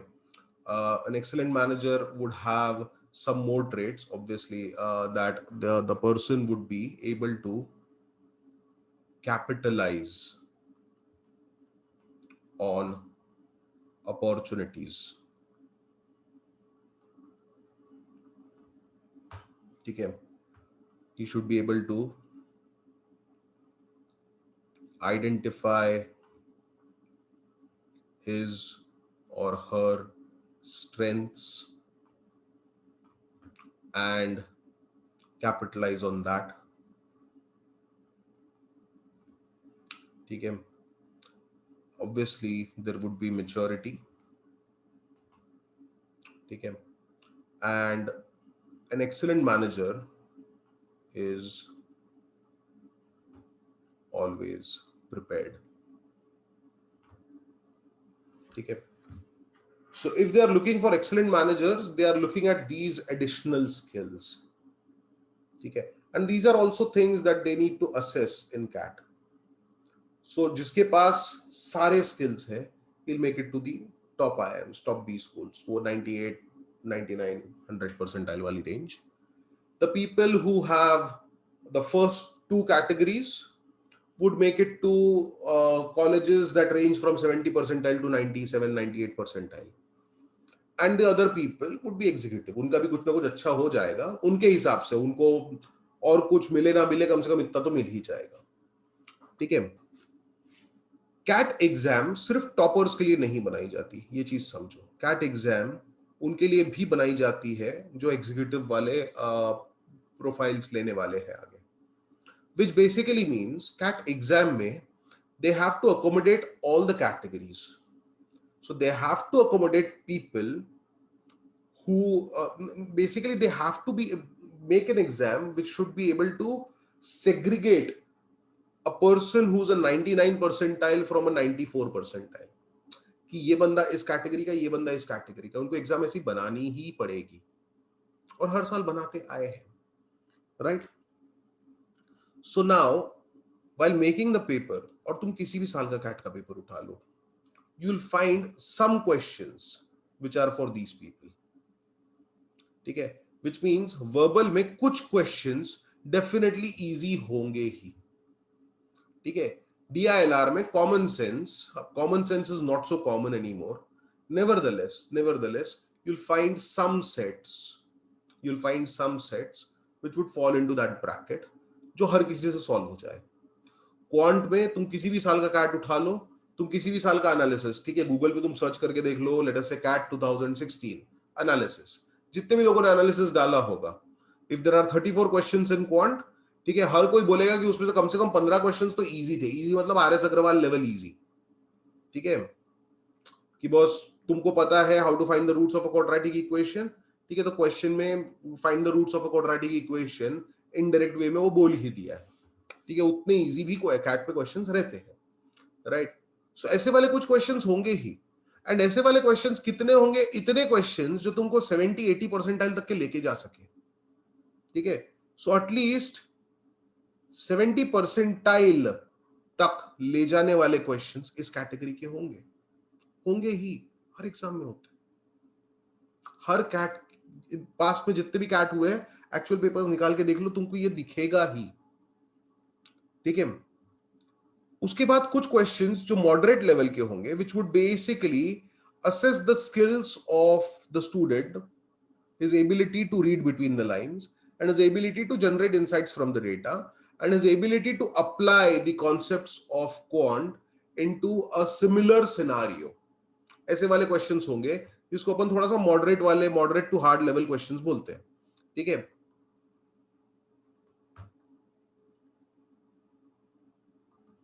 मॉडरेट वाले क्वेश्चंस ये वाले होंगे, मॉडरेट और hard questions would assess the skills. अब कैट का जब पेपर वो लोग बनाते हैं, the paper can not be too easy. The exam should be made in a way कि it engages the audience, it engages the paper जो exam लिख रहा है. ठीक है, जब 3 घंटे का एग्जाम था, तो द एग्जाम जिसको सिलेबस भी नहीं पता, वो 3 घंटा कुछ तो हाथ पैर मारेगा, ऐसा हाथ ऊपर कर देगा, बोले कुछ भी नहीं आ रहा है. ऐसा तो नहीं होने वाला है, कभी नहीं हुआ, आगे भी नहीं होगा. They will make an exam which will keep you occupied, which would engage you for the entire duration of the exam. That is one end of it. The other end of it is they'll make an exam कि ऐसा कोई भी ना हो कि boss जिसको सारे question सबके राइट हो गए. ठीक है, सबके नहीं, मतलब कुछ लोगों के सारे क्वेश्चंस राइट हो गए. Now how do you discriminate? So let us say if 1% of the people get all the answers correct, so that would be a big problem. Because now, how do you discriminate a person who's a 99.9 percentile from a person who has a 99 percentile? Because there are the two colleges that they get into are very, very different. मतलब नहीं करके average package पे 5-6 लाख रुपए per annum का फर्क है इनमें. So they have to make an exam जिसमें कोई भी पूरे ऐसा ना हो कि यार 3 घंटे का एग्जाम है, मेरा तो 1 घंटे में खत्म हो गया, तो मेरा 1 घंटे में खत्म हुआ, मेरे दोस्त का 1.5 घंटे में खत्म हुआ, हम दोनों का स्कोर फुल मार्क्स आए, तो क्या ही मतलब है इसी एग्जाम का. ठीक है, so intentionally they have to make an exam कि जिसमें किसी को फुल मार्क्स आ ही ना सके, या अगर आए तो इक्का दुक्का लोगों को ही आए. वैसे आज तक कैट की हिस्ट्री में कभी किसी को फुल मार्क्स नहीं आए, right. They have to make an exam of that manner, and which is why they have to introduce a few difficult questions कि किसी को भी फुल मार्क्स ना आए. तुम कितने भी बड़े आइंस्टाइन हो, तुमको फुल मार्क्स नहीं आने चाहिए. उसके पीछे ये रीजन है कि अगर लोगों को फुल मार्क्स आने लग गए तो then how do we discriminate, right. So obviously they'll introduce a few difficult questions over there. ठीक है, वो दूसरा एंड है. ठीक है, so that they are able to discriminate between the people who are scoring, let us say जैसे last year 300 में से 250 से लेकर इनफैक्ट 300 से लेकर 240 वाली जो रेंज है, वो पूरी की पूरी रेंज 100 परसेंटाइल वाली रेंज थी. 240 से लेकर 200 वाली जो रेंज है, वो पूरी की पूरी 99.9 वाली रेंज थी, एंड सो ऑन. ठीक है, सो उनको ये दोनों चीजें मैनेज करनी है obviously. So there will be a few easy, there would be a lot of easy questions जो तुमको 70 परसेंटाइल तक के लेके जाए. There would be a few moderate questions. There have to be some hard questions so that किसी को full marks ना आए. एग्जाम ऐसी ही बनेगी, ऐसी ही बनती आई है, ऐसी ही बनती रहेगी. ठीक है. अब उसके अंदर now how do you find the specialised people. So obviously जो हार्ड क्वेश्चंस है उनको अलग से डालेंगे कि बस दीज आर हार्ड क्वेश्चंस, इनके मार्क वेटेज ज्यादा, ऐसा नहीं करते वो लोग. ठीक है. They have to mix those questions. कुछ इजी क्वेश्चंस, बीच में एक आध हार्ड क्वेश्चन, बीच में एक आध मॉडरेट क्वेश्चन. ठीक है. And obviously they would say कि बस सीक्वेंशियली जाना जरूरी नहीं है. जीआरई एग्जाम के जैसा नहीं है कि बॉस क्वेश्चन नंबर 1 सॉल्व नहीं किया तो क्वेश्चन नंबर 2 पे तुम आ ही नहीं सकते. वैसा नहीं है. तुम कोई भी क्वेश्चन पहले कर सकते हो. So this would basically assess your skills to identify opportunities and to capitalise on it. ठीक है. यहां पर तुम्हारे resources are easy questions. How do you manage, तुम्हारे पास क्वेश्चंस है इतने सारे, उसमें से तुम how do you identify which are the easy ones, which are the moderate ones, which are the tough ones. You first solve the easy ones, then you solve the moderate ones, then you finally अगर time बचे तो you go to the tough ones. जो generally time बचेगा नहीं, that will they will ensure. So they will make a paper जिसमें तुम easy वाले सारे solve. The person who's really brilliant is able to solve all the easy questions. He is able to first identify all the easy questions. He is able to solve those easy questions. He has identified the moderate ones. He is able to solve all the moderate ones, and he is able to leave the difficult ones. ठीक है. ये वाली जो category होगी, जो 99.99 वाली category होगी, 99.9 plus वाली जो कैटेगरी होगी, these are the people who solve all the easy and all the moderate questions and they are able to leave all the hard ones. किसी भी साल का कैट उठा के देख लो, उसका एनालिसिस देखो, इजी प्लस मॉडरेट क्वेश्चंस का काउंट देखो, उतने क्वेश्चंस अगर तुमने सॉल्व किए with like I'm not even being like unrealistic, with an 85% accuracy, you are above 99.9 percentile. Check करके देख लो, इतना एक बार स्टडी करके देख लो. ठीक है. So if you are really good at it, तुम में ये सारे गुण होंगे. You are able to manage your time, you are able to manage your resources, तुम questions में categorization कर सकते हो. You're able to capitalize on the opportunities that are given to you during the exam. Easy वाले questions को you will ensure that you solve it really fast. Just because it is easy, इसलिए उसको भी 1 minute दिया तो क्या मतलब है. Easy है तो उसको 30 सेकंड में करो ना. Work with the options. Resource management में हम basically mean that resources के नाम पे तुमको options भी दिए हैं, तो work with the options. ठीक है. You really need to know what are your strengths and weaknesses, and you should be able to capitalize on that. So CAT में किसी भी साल का तुम CAT उठा के देख लो, स्कोर्स अगर तुम देखते हो 80 परसेंटाइल अगर तीनों सेक्शन में तुमने स्कोर किया 80 80 80 तीनों सेक्शन में, तो ओवरऑल तुम्हारा परसेंटाइल कुछ 83 के आसपास आएगा. ठीक है. You score a 90 90 90 in 3 sections. Overall तुम्हारा परसेंटाइल 92 93 के आसपास आएगा. You score a 98 98 98 in the 3 sections. Overall तुम्हारा परसेंटाइल 99.25 के आसपास आएगा. किसी भी साल का कैट उठा लो, ये वाली चीज लगभग स्टैंडर्ड है. ठीक है. In fact I just share the Excel, last 4 साल का जो कंपाइल डेटा है उसमें तुम ये वाली चीज चेक भी कर सकते हो. ठीक है. सो आईआईएम्स में जो सेक्शनल कट ऑफ्स होते हैं वो हर एक सेक्शन का 80 परसेंटाइल होता है. ठीक है. तुमको तीनों सेक्शन में 80 परसेंटाइल अगर तुम्हारा आ गया तो you have cleared the sectional cut off all the IIMs, all including IIM Ahmedabad, Bangalore, Calcutta. ठीक है.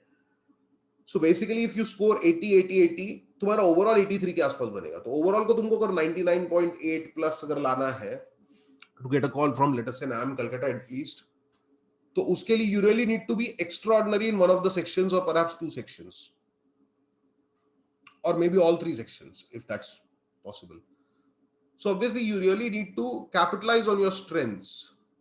तो अगर मेरा क्वांट बहुत अच्छा है तो I have to ensure that verbal and DILR में I am able to clear the sectional cut offs at least, and then बाकी मेरा पूरा खेल जो है क्वांट पे मैं कैपिटलाइज कर दूं.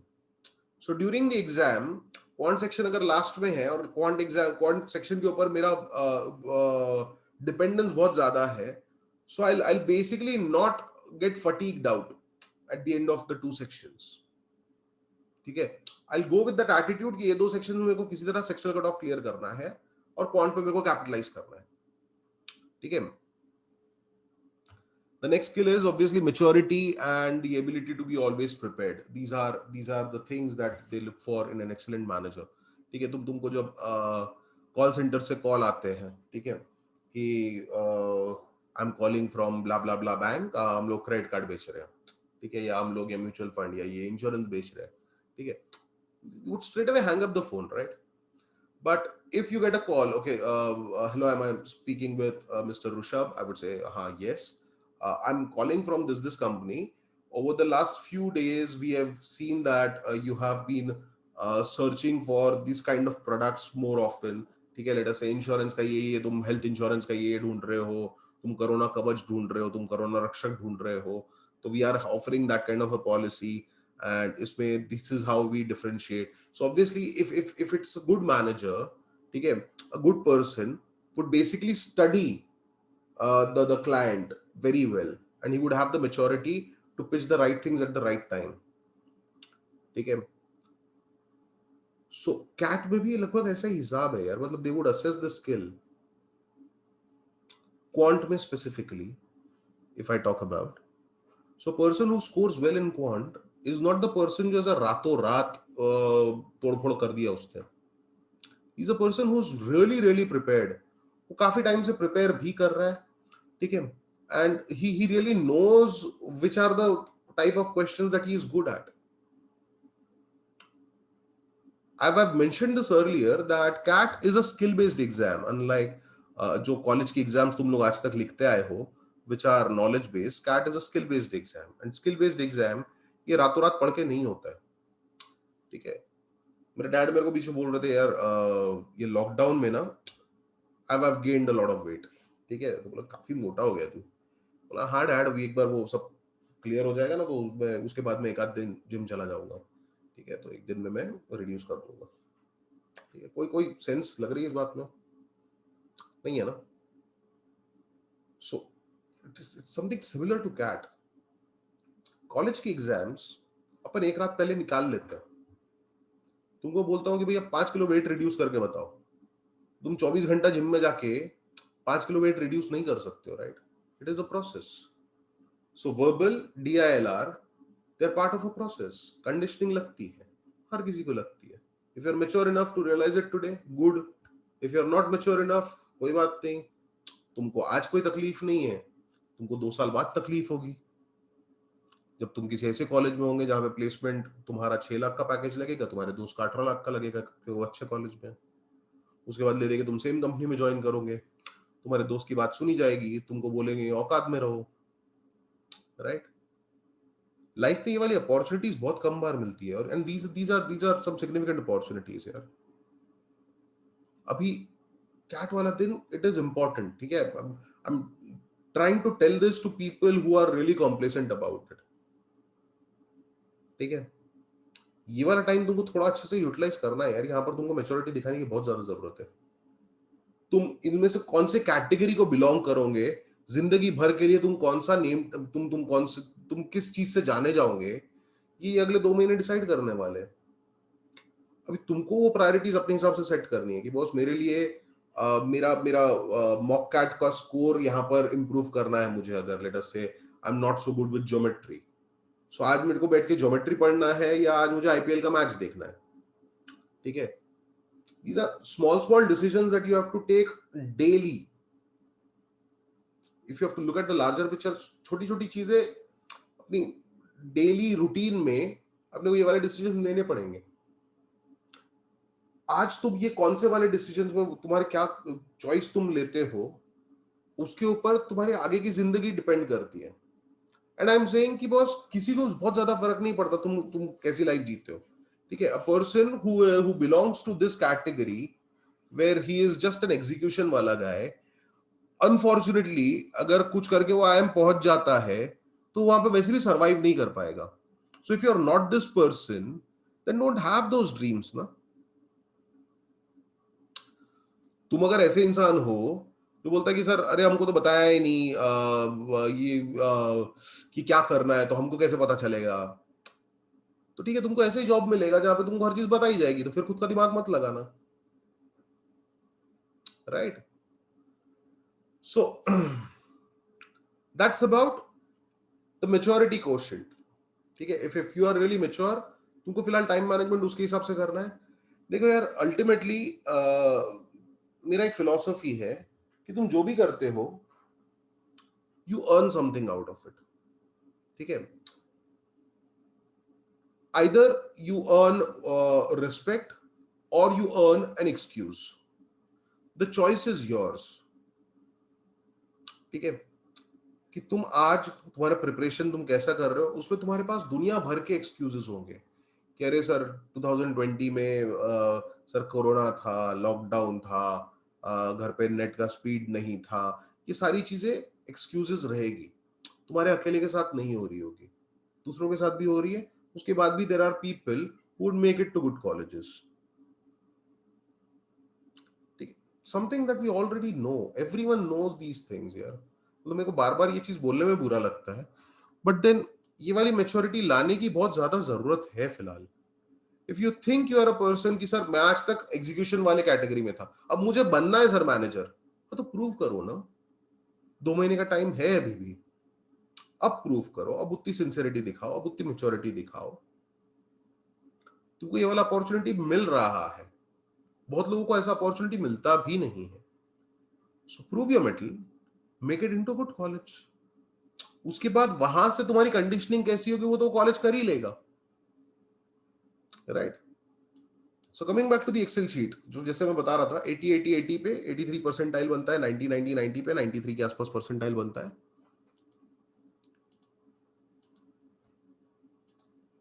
Yep. So these are the scores versus percentiles of each year. So if I take any year, let us say if I talk about 2017,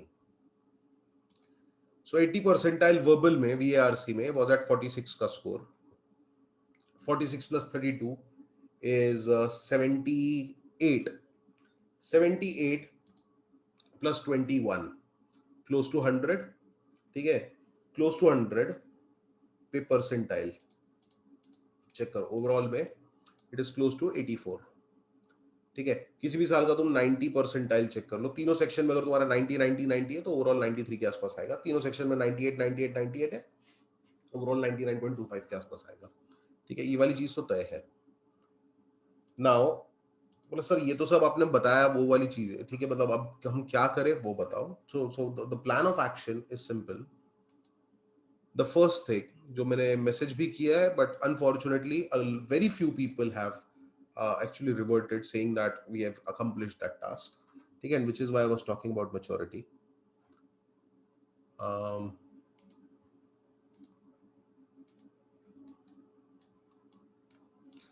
सबसे पहली चीज तो यार अपने को लगती प्रैक्टिस. अब प्रैक्टिस सही सोर्स से हो ये भी बहुत जरूरी है. तो people who are really sincere about CAT, उनका अभी तक बाय सितंबर एंड, आई मीन उनका सिलेबस हो जाना चाहिए complete.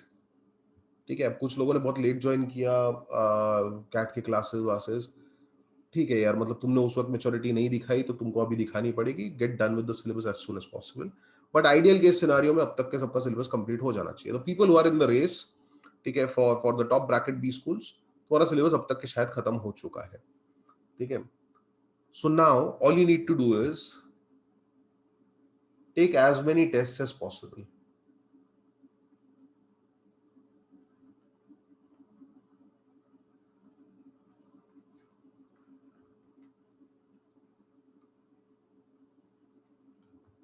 And analyze it thoroughly to identify your strengths and weaknesses, to identify your selection of questions की ability कैसी है. But now when I talk about the right sources, unfortunately what has happened is people, students specifically, they value difficult questions. They value the test series that offers more and more difficult questions. बोले यार easy है तो उसके इतने पैसे क्यों दे, easy तो मेरे को आता है, डिफिकल्ट मेरे को नहीं आता है, वो सिखाओ मेरे को. ठीक है.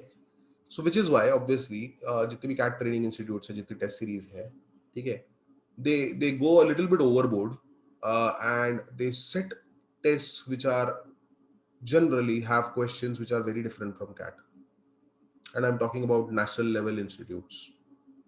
ठीक है. तो मैंने पिछले बार बोला भी है कि बॉस अगर हो सके तो एक की जगह 2 टेस्ट सीरीज लगा लो, उसके कुछ एडवांटेजेस भी है. ठीक है, तुमको 2 अलग अलग स्टाइल्स ऑफ क्वेश्चनिंग दिखेगी, दैट इज वन. ठीक है. प्लस सिर्फ 2 अलग अलग नहीं, तुमको 6-7 अलग अलग स्टाइल्स दिखेगी if you have a group of people. ठीक है, तो तुमने अगर A and B test series लगाई तो तुम्हारे दोस्त ने बी एंड सी लगाई, तुम्हारे किसी और दोस्त ने सी एंड डी लगाई, किसी और दोस्त ने डी एंड ई लगाई. सो you can basically shuffle your मॉक्स कि एक मॉक तुमने लिख लिया, दूसरा तुम्हारे दोस्त ने लिख लिया, एंड सो ऑन. ठीक है, ये सारी बातें मैं बोल चुका हूँ. So you can still do that. Nevertheless, to be able to identify कि कैट में कैसा पूछते हैं और कैसा नहीं पूछते हैं, the most important thing is तुम कोई बाकी टेस्ट लिखो ना लिखो, तुम एक्चुअल कैट के जो पेपर्स है वो सबसे पहले लिखो. कैट 2017 के 2 स्लॉट्स के पेपर, कैट 2018 के 2 स्लॉट्स के पेपर, कैट 2019 के 2 स्लॉट्स के पेपर. ये 6 पेपर्स मतलब 600 क्वेश्चंस. ये सबसे पहले लिखो. And ideally you should have been done with this by now. ठीक है, ये वाला मैसेज मैंने 2 हफ्ते पहले डाला था कि get done with this. CAT का भी पैटर्न अगर चेंज हुआ है, so you really need to get into that 2 hours वाली exam as soon as possible. ये वाली एग्जाम तुमको 3 आवर्स वाले फॉर्मेट में मिलेगी, लेकिन फिर भी ये बहुत जरूरी है टू नो कि कैट में किस टाइप के क्वेश्चंस पूछते हैं और कितने लिमिटेड टाइप ऑफ क्वेश्चंस पूछते हैं. कैट का बाउंड्री क्या है, मतलब what are they trying to really assess, वो चीज समझने के लिए no other exam can give you the feel of CAT than an actual paper. कोई भी मॉक टेस्ट तुमको ये वाला फील नहीं दे पाएगा. ठीक है, this is the first thing that you have to do. उसके बाद तुम मॉक टेस्ट कोई भी लिखते हो, ठीक है, तुमने टाइम लगाया, एमएस लगाया, करियर लॉन्चर लगाया, टेस्ट फंडा लगाया, टीसीवाई ऑनलाइन के लेकर तुम लिख रहे हो. ठीक है, क्रैकू है, बुलजाय है, बहुत सारे हैं यार, ऑलिव बोर्ड है. ठीक है, बहुत सारे हैं. आई एम नॉट सेइंग कि इसमें तो कोई भी अच्छा कोई भी खराब है. ठीक है, हर एक टेस्ट के बाद वो सर इस पे नेशनल परसेंटाइल मिलता है. क्या करने वाले हो तुम, अचार डालोगे यार नेशनल परसेंटाइल का? तुम्हारा कंपटीशन खुद के साथ है. तुमको सिर्फ ये देखना है कि ये टेस्ट में मैं इससे अच्छा और क्या कर सकता था. नेशनल परसेंटाइल कुछ भी, उससे तुमको क्या फर्क पड़ता है? तुम उसके बारे में सोचो जिसके ऊपर तुम्हारा कंट्रोल हो, राइट? ठीक है. So anyways, something that I have already mentioned in the earlier sessions, just a reminder maybe. तो ये वाली एग्जाम सबसे पहले लिखो. ठीक है, उसके बाद जो मॉक टेस्ट रहेंगे, अब उसमें ऑब्वियसली अभी सब लोगों ने टेस्ट सीरीज में बोला है कि बॉस हम अलग अलग टाइप के टेस्ट देंगे. 60 question, 66 question, 75 question, 90 question, 100 question, ये सारे फॉर्मेट्स आएंगे. ठीक है, so how do we adapt to that, how do we what kind of strategy should we use in which kind of paper?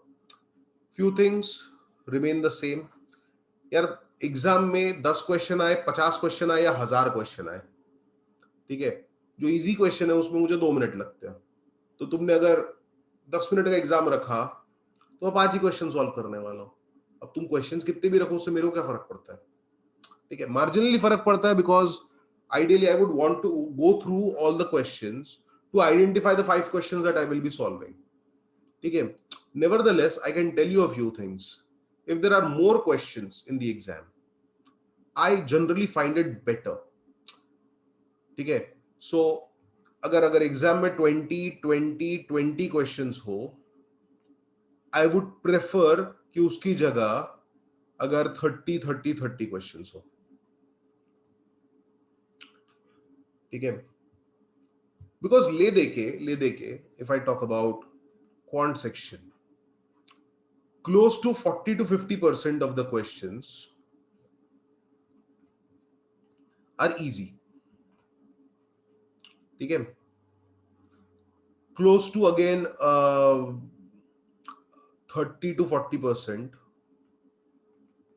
are moderate. ये चीज होने वाली है, और मेरे को इतना ही सॉल्व करना है, मेरे को इससे ज्यादा सॉल्व करना भी नहीं, और डिफिकल्ट क्वेश्चन तो मैं हाथ भी नहीं लगाता हूँ फैक्ट में। ठीक है, सो अगर 20 क्वेश्चंस है, 20 क्वेश्चन है, तो generally the distribution would be, there would be 8 to 10 easy questions, there would be about 6 to 8 moderate level questions, ठीक है, and about 2 to 4 difficult questions. easy question solve करने में मुझे लगते हैं less than 2 minutes, जनरली एक आध minute में हो जाता है। ठीक है, सो मैं 2 minutes अगर मान के चल रहा हूँ।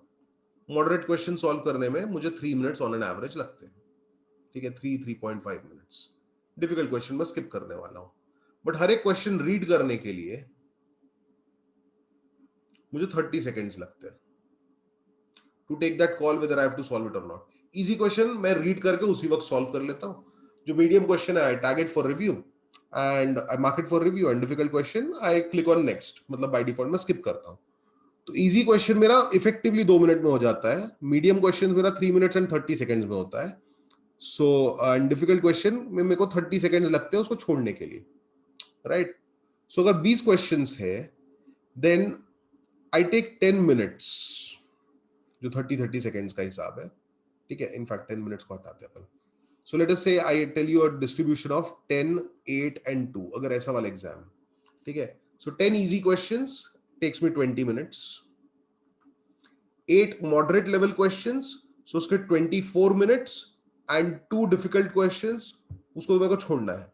ठीक है, एंड ये जो 10 क्वेश्चन है उनको पढ़ने का मुझे 30 seconds into 10 questions। ठीक है, so that is 5 minutes, so that is 25 more minutes, is it? So मुझे 45 minutes लगेंगे। so obviously मेरे मॉडरेट वाले क्वेश्चंस भी शायद कुछ छूट जाएंगे, मैं इजी वाले सारे कर लूंगा, मॉडरेट वाले कुछ करूंगा, कुछ मॉडरेट छूट जाएंगे, तो सारे डिफिकल्ट वाले छूट जाएंगे, बिकॉज 40 मिनट्स का एग्जाम है। ठीक है, 25 मिनट्स नहीं, 24 + 3 27। So ideally to solve all the easy and moderate level questions, it would take me 47 minutes in this exam. ठीक है, जबकि 40 minutes ही है, that means I would be basically skipping 3 moderate questions, so I would solve 10 easy and 5 moderate. मैं 15 questions solve करूंगा। ठीक है, vis-a-vis if there are 30 questions in the exam, 30 questions में generally about 12 to 15 are easy, about 9 to 12 are moderate, and जो remaining है about 3 to 6 whatever difficult questions। ठीक है, so let's take a distribution कि paper थोड़ा सा easy है, 15 12 3। ठीक है, ये ऐसे 30 क्वेश्चंस है। इन दिस केस इजी वाले क्वेश्चंस को मुझे 2 minutes लगने वाले हैं, so I am solving these 15 questions, and जो बाकी के सारे क्वेश्चंस है, बाकी के जो 15 क्वेश्चंस है, उनको देखने में मुझे 7.5 minutes लगने वाले हैं। सो मेरे अब तक के टाइम कितना हो गया? 15 minutes into 2, 30 minutes plus 7.5 minutes, which is 37.5 minutes। मेरा अटेम्प्ट है 15 questions, and I'll solve another question, maybe moderate one, एक या दो questions। ठीक है, in the remaining 2.5 minutes। So ultimately I'll be solving about 15 to 17 questions। ठीक है, generally easy question मेरे और जल्दी हो जाता है, but then I am just saying for a normal day, ठीक है, not the days where I am like एकदम टर्बो स्पीड पे हूँ, नॉर्मल डे पे मैं इतना कर लेता हूँ। ठीक है, सो दोनों केसेस को अगर मैं कंपेयर करूं, तो in the first case there are 10 easy questions that I have solved, it took me 20 minutes. बाकी के जो 10 क्वेश्चंस है उसमें मुझे 5 मिनट लगे to go through those questions, 25 minutes हो गए, और अगले 15 मिनट में मैंने 5 और क्वेश्चन सॉल्व किए, तो I solved about 15 questions. vis-a-vis in this case where I solved about 17 questions. ठीक है, and on the day of CAT मेरे में ऐसा माता वाता आ जाती है, मैं बहुत ज्यादा सॉल्व कर लेता हूँ. ठीक है, so more questions basically means that my time is spent more in identifying the questions which I have to solve and which I have to leave. ठीक है, तो वहां पर थोड़ा सा अपॉर्चुनिटी कॉस्ट आता है, that you have to go through more questions. Nevertheless, a more number of questions would also mean more number of easy questions, and I specialize in identifying the easy ones, identifying the opportunities and capitalizing on it. ठीक है, तो वो मेरा forte हमेशा से रहा है. तो अगर तुम मुझे 50 क्वेश्चन देते हो उसी 40 मिनट में सॉल्व करने को, I would be more than happy, which used to be the case earlier. 2003 2004 वाले जो कैट थे उसमें 2 घंटे का ही पेपर होता था और उसमें 150 क्वेश्चन थे, तो 150 क्वेश्चंस 120 मिनट्स, यही वाला हिसाब था. ठीक है, उसमें ऑब्वियसली तुम 150 क्वेश्चन तो सॉल्व कर ही नहीं सकते हो. तुम उसमें सॉल्व कितने करोगे? तुम 60 70 80 सॉल्व करोगे. ठीक है, because you have to go through all the 150 questions to be able to select or reject those questions, right? ठीक है, but I believe that if you are really prepared, you would really root for an exam which has more questions, because that's where you'll get that extra edge over other people. You would know your strengths and weaknesses better. ठीक है, and which is why you would be able to capitalize on your strengths better, and you would be able to identify the easy ones. You will be able to identify those opportunities better than others. ठीक है, which would give you that competitive advantage. ठीक है, so the rules as I told you remains the same. अब यहाँ पर छोटा सा जो चेंज होगा is earlier I've told you that first 5 minutes कोई भी सेक्शन पे स्कैन करो. कुछ लोग कर रहे थे, कुछ लोग नहीं कर रहे थे. अब मेरे ख्याल से सबको करना ही पड़ेगा. So irrespective of the section, in fact for verbal and for DILR section, इन दोनों के लिए तो definitely first 5 minutes you really need to scan the section to identify कि क्या है इस बार का पैटर्न, क्या है, वो चीज तुमको करना ही पड़ेगा ऑब्वियसली. First 5 minute scan. ठीक है, तो फर्स्ट 5 मिनट्स के अंदर you get familiarized with what are the kind of questions that are there. तुम्हारा सेक्शन सिर्फ 35 मिनट्स का ही ऐसा मान के चलो. ठीक है, उसमें identify the easy once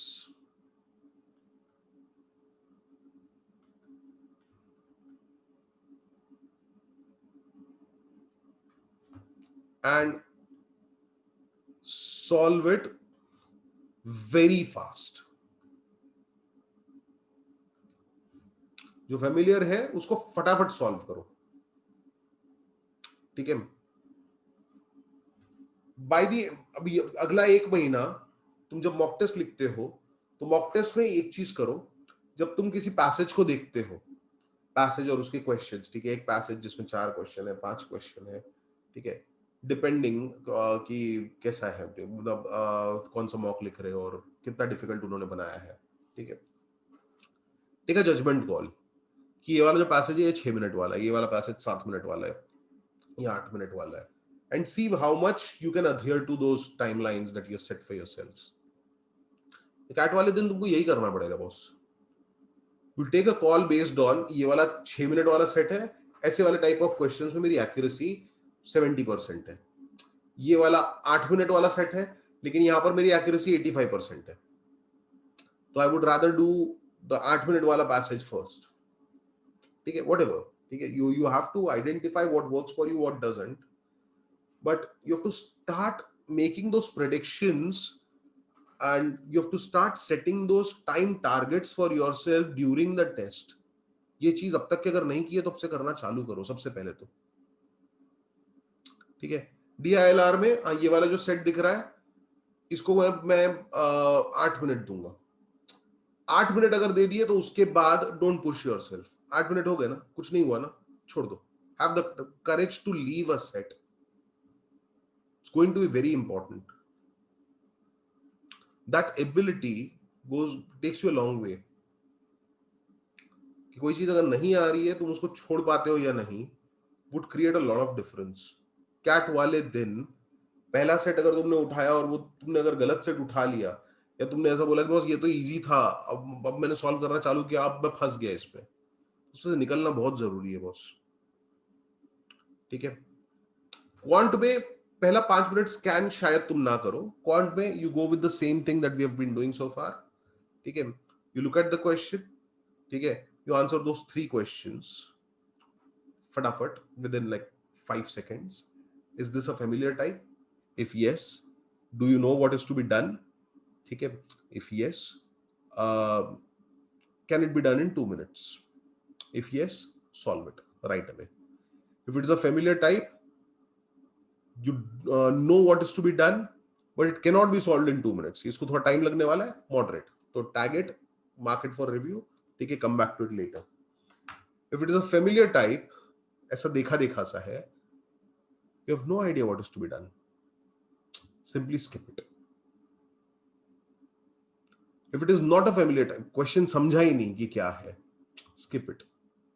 Excellent. ठीक है, अब तक के अपन ने मॉक में जो किया, ठीक है, अब तक के मैं बोलता आया हूं कि बस mock has to be taken as a learning tool. ठीक है, so do attempt as many questions as possible. I maintain my stand on that कि कैलकुलेटेड गेस वर्क करो। ठीक है, रिस्क टेकिंग एबिलिटी होनी चाहिए, right. Nevertheless now I would say कि boss it is also a time to test your strategies. So it is not just a learning tool. अभी difficult questions attempt मत करो, difficult questions अभी skip करना चालू कर दो। ठीक है, और पहले स्कैन में तुम्हारी इजी क्वेश्चंस ही होने चाहिए, पहले स्कैन में तुम्हारा मॉडरेट लेवल क्वेश्चन नहीं होना चाहिए। क्वांट में, डीआईएलआर में अपन ज्यादा कुछ कर नहीं सकते यार। डीआईएलआर में क्वेश्चंस के जो सेट्स आ रहे हैं वो जनरली मॉडरेट या डिफिकल्टी आ रहे हैं, उसमें इजी वाले सेट्स बहुत ही रेयरली देखे गए हैं पिछले 3-4 साल के, अगर तुम कैट उठा लो तो।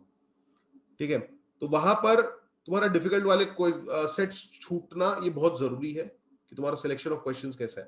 तो मॉक टेस्ट के जो एनालिसिस तुम कर रहे हो, तो उसमें तुमको देखना, ये चीज चेक करनी है कि बस तुमने डिफिकल्ट सेट छोड़ा है कि नहीं, या क्वांट में तुमने फर्स्ट स्कैन में गलती से कोई मॉडरेट क्वेश्चन तो नहीं उठा लिया, या गलती से कोई हार्ड क्वेश्चन तो नहीं उठा लिया।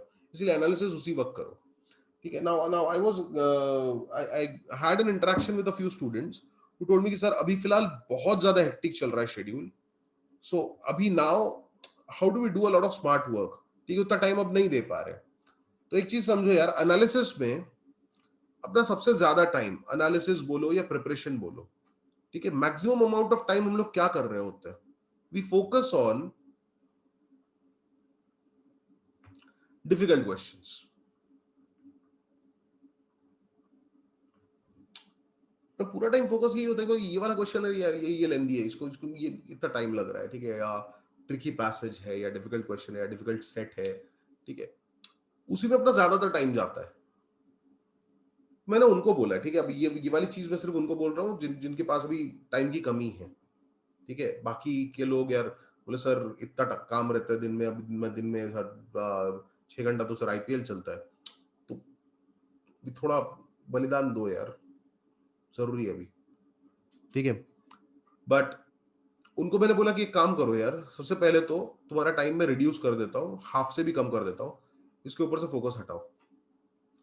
डिफिकल्ट क्वेश्चंस तुमको सिर्फ पता होना चाहिए कि ये डिफिकल्ट क्यों है, क्योंकि कैट वाले दिन तो तुमको ये छोड़ना है। So focus on selection of questions, focus on identifying whether the question is easy, moderate और डिफिकल्ट। एनालिसिस के वक्त वो वाली चीज आइडेंटिफाई करना बहुत जरूरी है कि क्वेश्चन को उन्होंने इजी टैग किया तो क्यों इजी है, और अगर इजी है तो मेरे को 1.5 मिनट से ज्यादा क्यों लगा। अगर उन्होंने मॉडरेट टैग किया तो क्या मेरे लिए भी वो मॉडरेट था, और अगर मॉडरेट था तो मैं 3 मिनट के बाद भी अगर करता रहा तो मैं 3 मिनट के बियॉन्ड उस पर क्यों अटका, और अगर हार्ड था तो मैंने उसको हाथ ही क्यों लगाया। ठीक है, ये वाला क्वेश्चन ऑप्शन से हो सकता था क्या। These are things I am talking about for quant.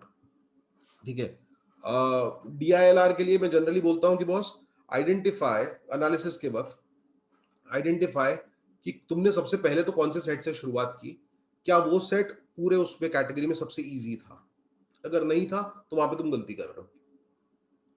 You have to learn ways, and this is very very subjective, हाँ, कि कौन सी चीज तुम्हारे लिए वर्क करेगी।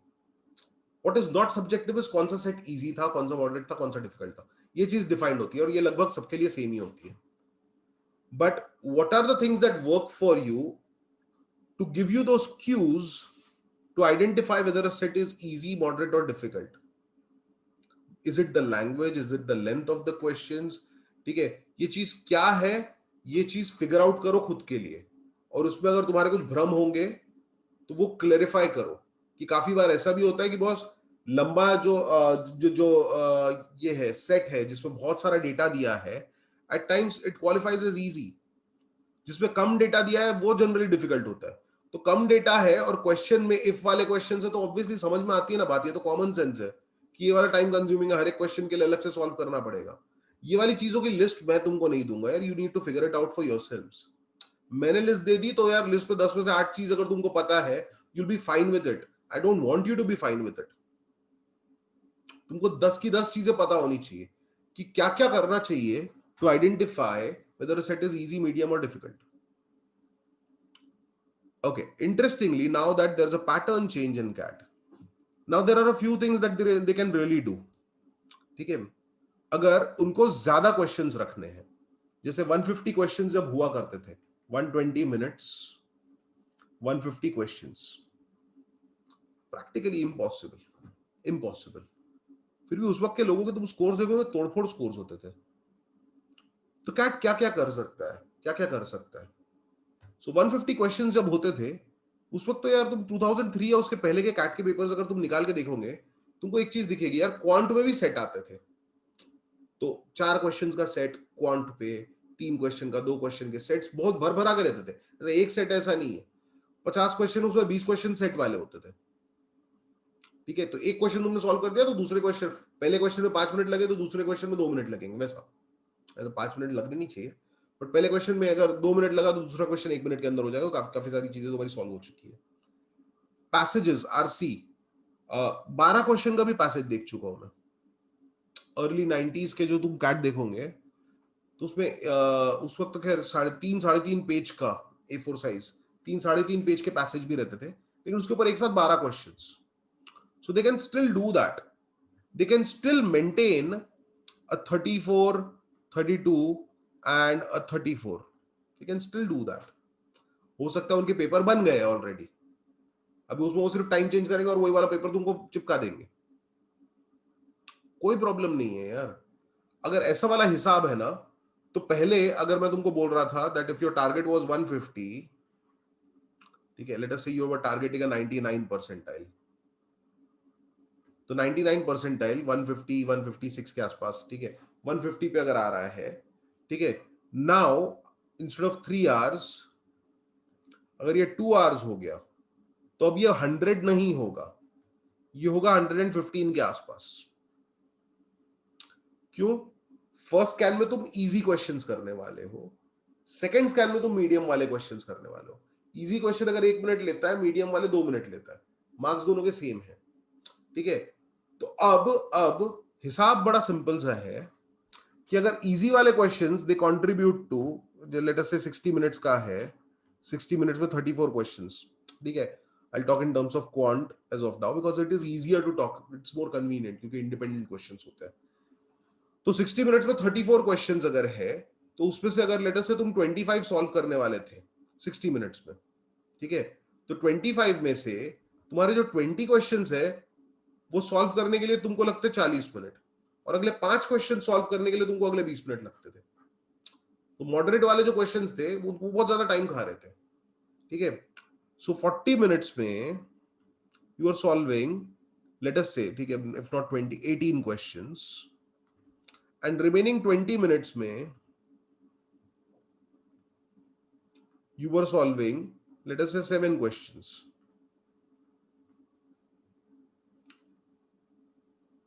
फिलहाल let me talk about 100% accuracy. ठीक है, 100% accuracy में 40 मिनट्स में 54 मार्क्स मिल रहे थे. ठीक है, और आगे के जो 20 मिनट्स है उसमें 21 मार्क्स मिल रहे थे. सो टोटल तुम्हारे जो 75 मार्क्स आ रहा था उसमें से 40 मिनट्स में which is 2/3 of the time, उसमें तुम्हारे सिर्फ 50 मार्क्स नहीं आ रहे थे. ठीक है, 40 मिनट्स में तुम्हारे 50 से ज्यादा मार्क्स आ रहे थे. तो सिमिलरली अगर तुम्हारा सेम पेपर अगर आ जाता है 34, 32, 34, तो out of 150 Now you need to score 115 and not 100 out of 115. Sorry. To get a 99 percentile, if earlier it was 150, now it would be close to 110, 115 के आसपास. It won't be at 100. ऐसा scaling नहीं होता है. Right? So that's pretty much what I wanted to talk to you about.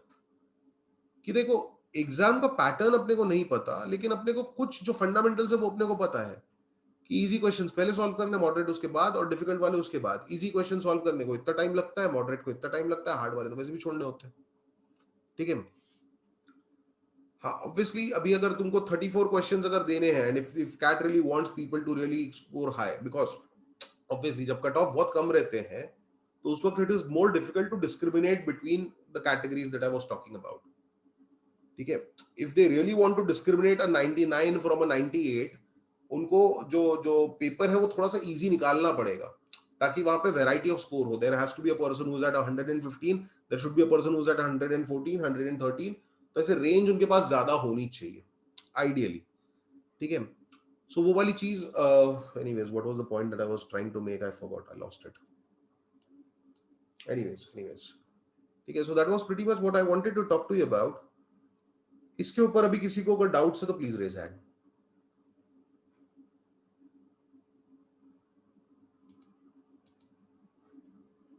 Anybody wants to ask anything?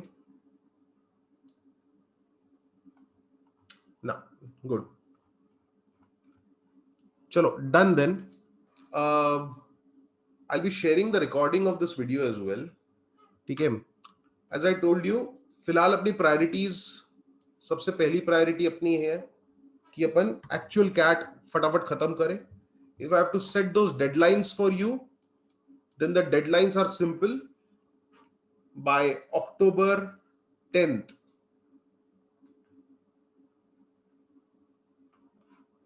October 10th तक के ideally you should be done with your syllabus. ठीक है. जितने लोग अभी यहाँ पर एचआर मेंटर्स में कैट के लिए जितने लोगों ने बहुत लेट ज्वाइन किया, बोला सर अलजेब्रा तो उसके बाद चालू हो रहा है. देखो, you have a choice. YouTube पे अलजेब्रा के वीडियोस पड़े हैं अभी भी, वो देखना है. You want to get done with it earlier, get done with it. ठीक है. It's basically the choice that you are making. Anyways, October 10 तक के you should be done with all actual cats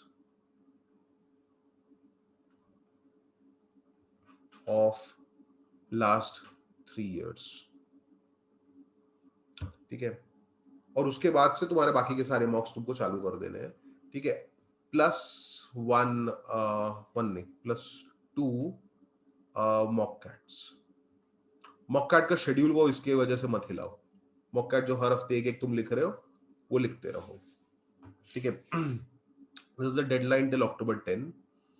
उसके बियॉन्ड सिर्फ mock test लिखो और analyse करो. अब अगर तुम टॉपिक वाइज अगर जा रहे हो तो उसको कोई मतलब नहीं है. और सर मैं अपना अरिथमेटिक सुधार रहा हूँ, सर मैं अपना अलजेब्रा सुधार रहा हूँ. यार ठीक है, तो फिर बाद में वही करते रहो, कभी खत्म नहीं होगा. वो नेवर एंडिंग प्रोसेस है. ठीक है. मैंने जब 2003 में, तो खैर मेरे को सिलेबस भी नहीं पता था. 2004 में when I was really prepared for CAT, और उस साल मेरा नहीं हुआ, I realized the problem, my problem was the same. ठीक है. I was trying to focus on topics and not on the exam. ठीक है. सिंपल वर्ड्स ऑफ विजडम, लेना है तो लो. अभी टॉपिक के पीछे जाने का टाइम गया. ठीक है. तुम अब तक के नहीं किया तो अभी October 10 तक का डेडलाइन है. जो जितना तुमको टॉपिक वाइज जाना है October 10 तक के खत्म करो. Do not ignore any topic. Do not ignore any topic. CAT के पैटर्न में there is a good chance that EU की वापसी हो. सेंटेंस करेक्शन, ग्रामर, ठीक है, उसकी वापसी हो. there is always a good chance. EU has been a part of English usage, has been a part of CAT for many years. It's only in the recent past that EU के questions haven't featured, last 5 साल. But then अगर उनको paper ऐसा बनाना है जिसमें उनको variety of score, ठीक है, that's a point that I was trying to drive, जहां पे उनको वैरायटी ऑफ स्कोर्स चाहिए, they will introduce those questions जो फटाफट सॉल्व होते हो. फटाफट राइट हो या फटाफट रॉन्ग हो, लेकिन फटाफट हो. ठीक है. सो ऐसे वाले क्वेश्चंस में the variety that they have is one, English में तो they can use EU, ठीक है. Quant में they can use a lot of data sufficiency. DILR में if ठीक है at all they use independent questions या basic जो arrangements grouping वाले जो familiar types है उसको वो लोग ज्यादा यूज करें. तो ये वो क्वेश्चंस होते हैं जो लोग फटाफट सॉल्व करते हैं. तो ऐसे वाले क्वेश्चंस में अगर तुमको टाइम लग रहा है तो दैट इज आल्सो प्रॉब्लम है बाय द वे. ठीक है. So do not leave any topic. सारे टॉपिक्स एक बार देख लो अगर टॉपिक वाइज जा रहे हो तो. But your deadline is October 10th. ठीक है. यप. चलो. Anybody if has a query raise hand, otherwise we can just end this session. None. अच्छा तुषार. हाँ तुषार बोल. Am I audible, sir? Yes you are. Sir मेरे ऑलमोस्ट सारे module खत्म हो चुके हैं, सिर्फ एक बचा है नंबर, क्योंकि उस टाइम पे मैं थोड़ा बीमार हो गया था. तो मैं क्या कौन सा बचा हुआ है? नंबर सिस्टम सिर्फ एक Okay. जो बिल्कुल आखिरी में आ रहा है. तो मैं ललित सर से उसकी रिकॉर्डिंग रिक्वेस्ट कर सकता हूँ? हाँ कर सकते हैं. क्योंकि सब हो गया तो सब खत्म ही हो रहा है, बस एक दो तीन. कर ले. चलेगा. ओके. चलेगा. ठीक है. Yep. Anybody else? None. Okay, I have Rohan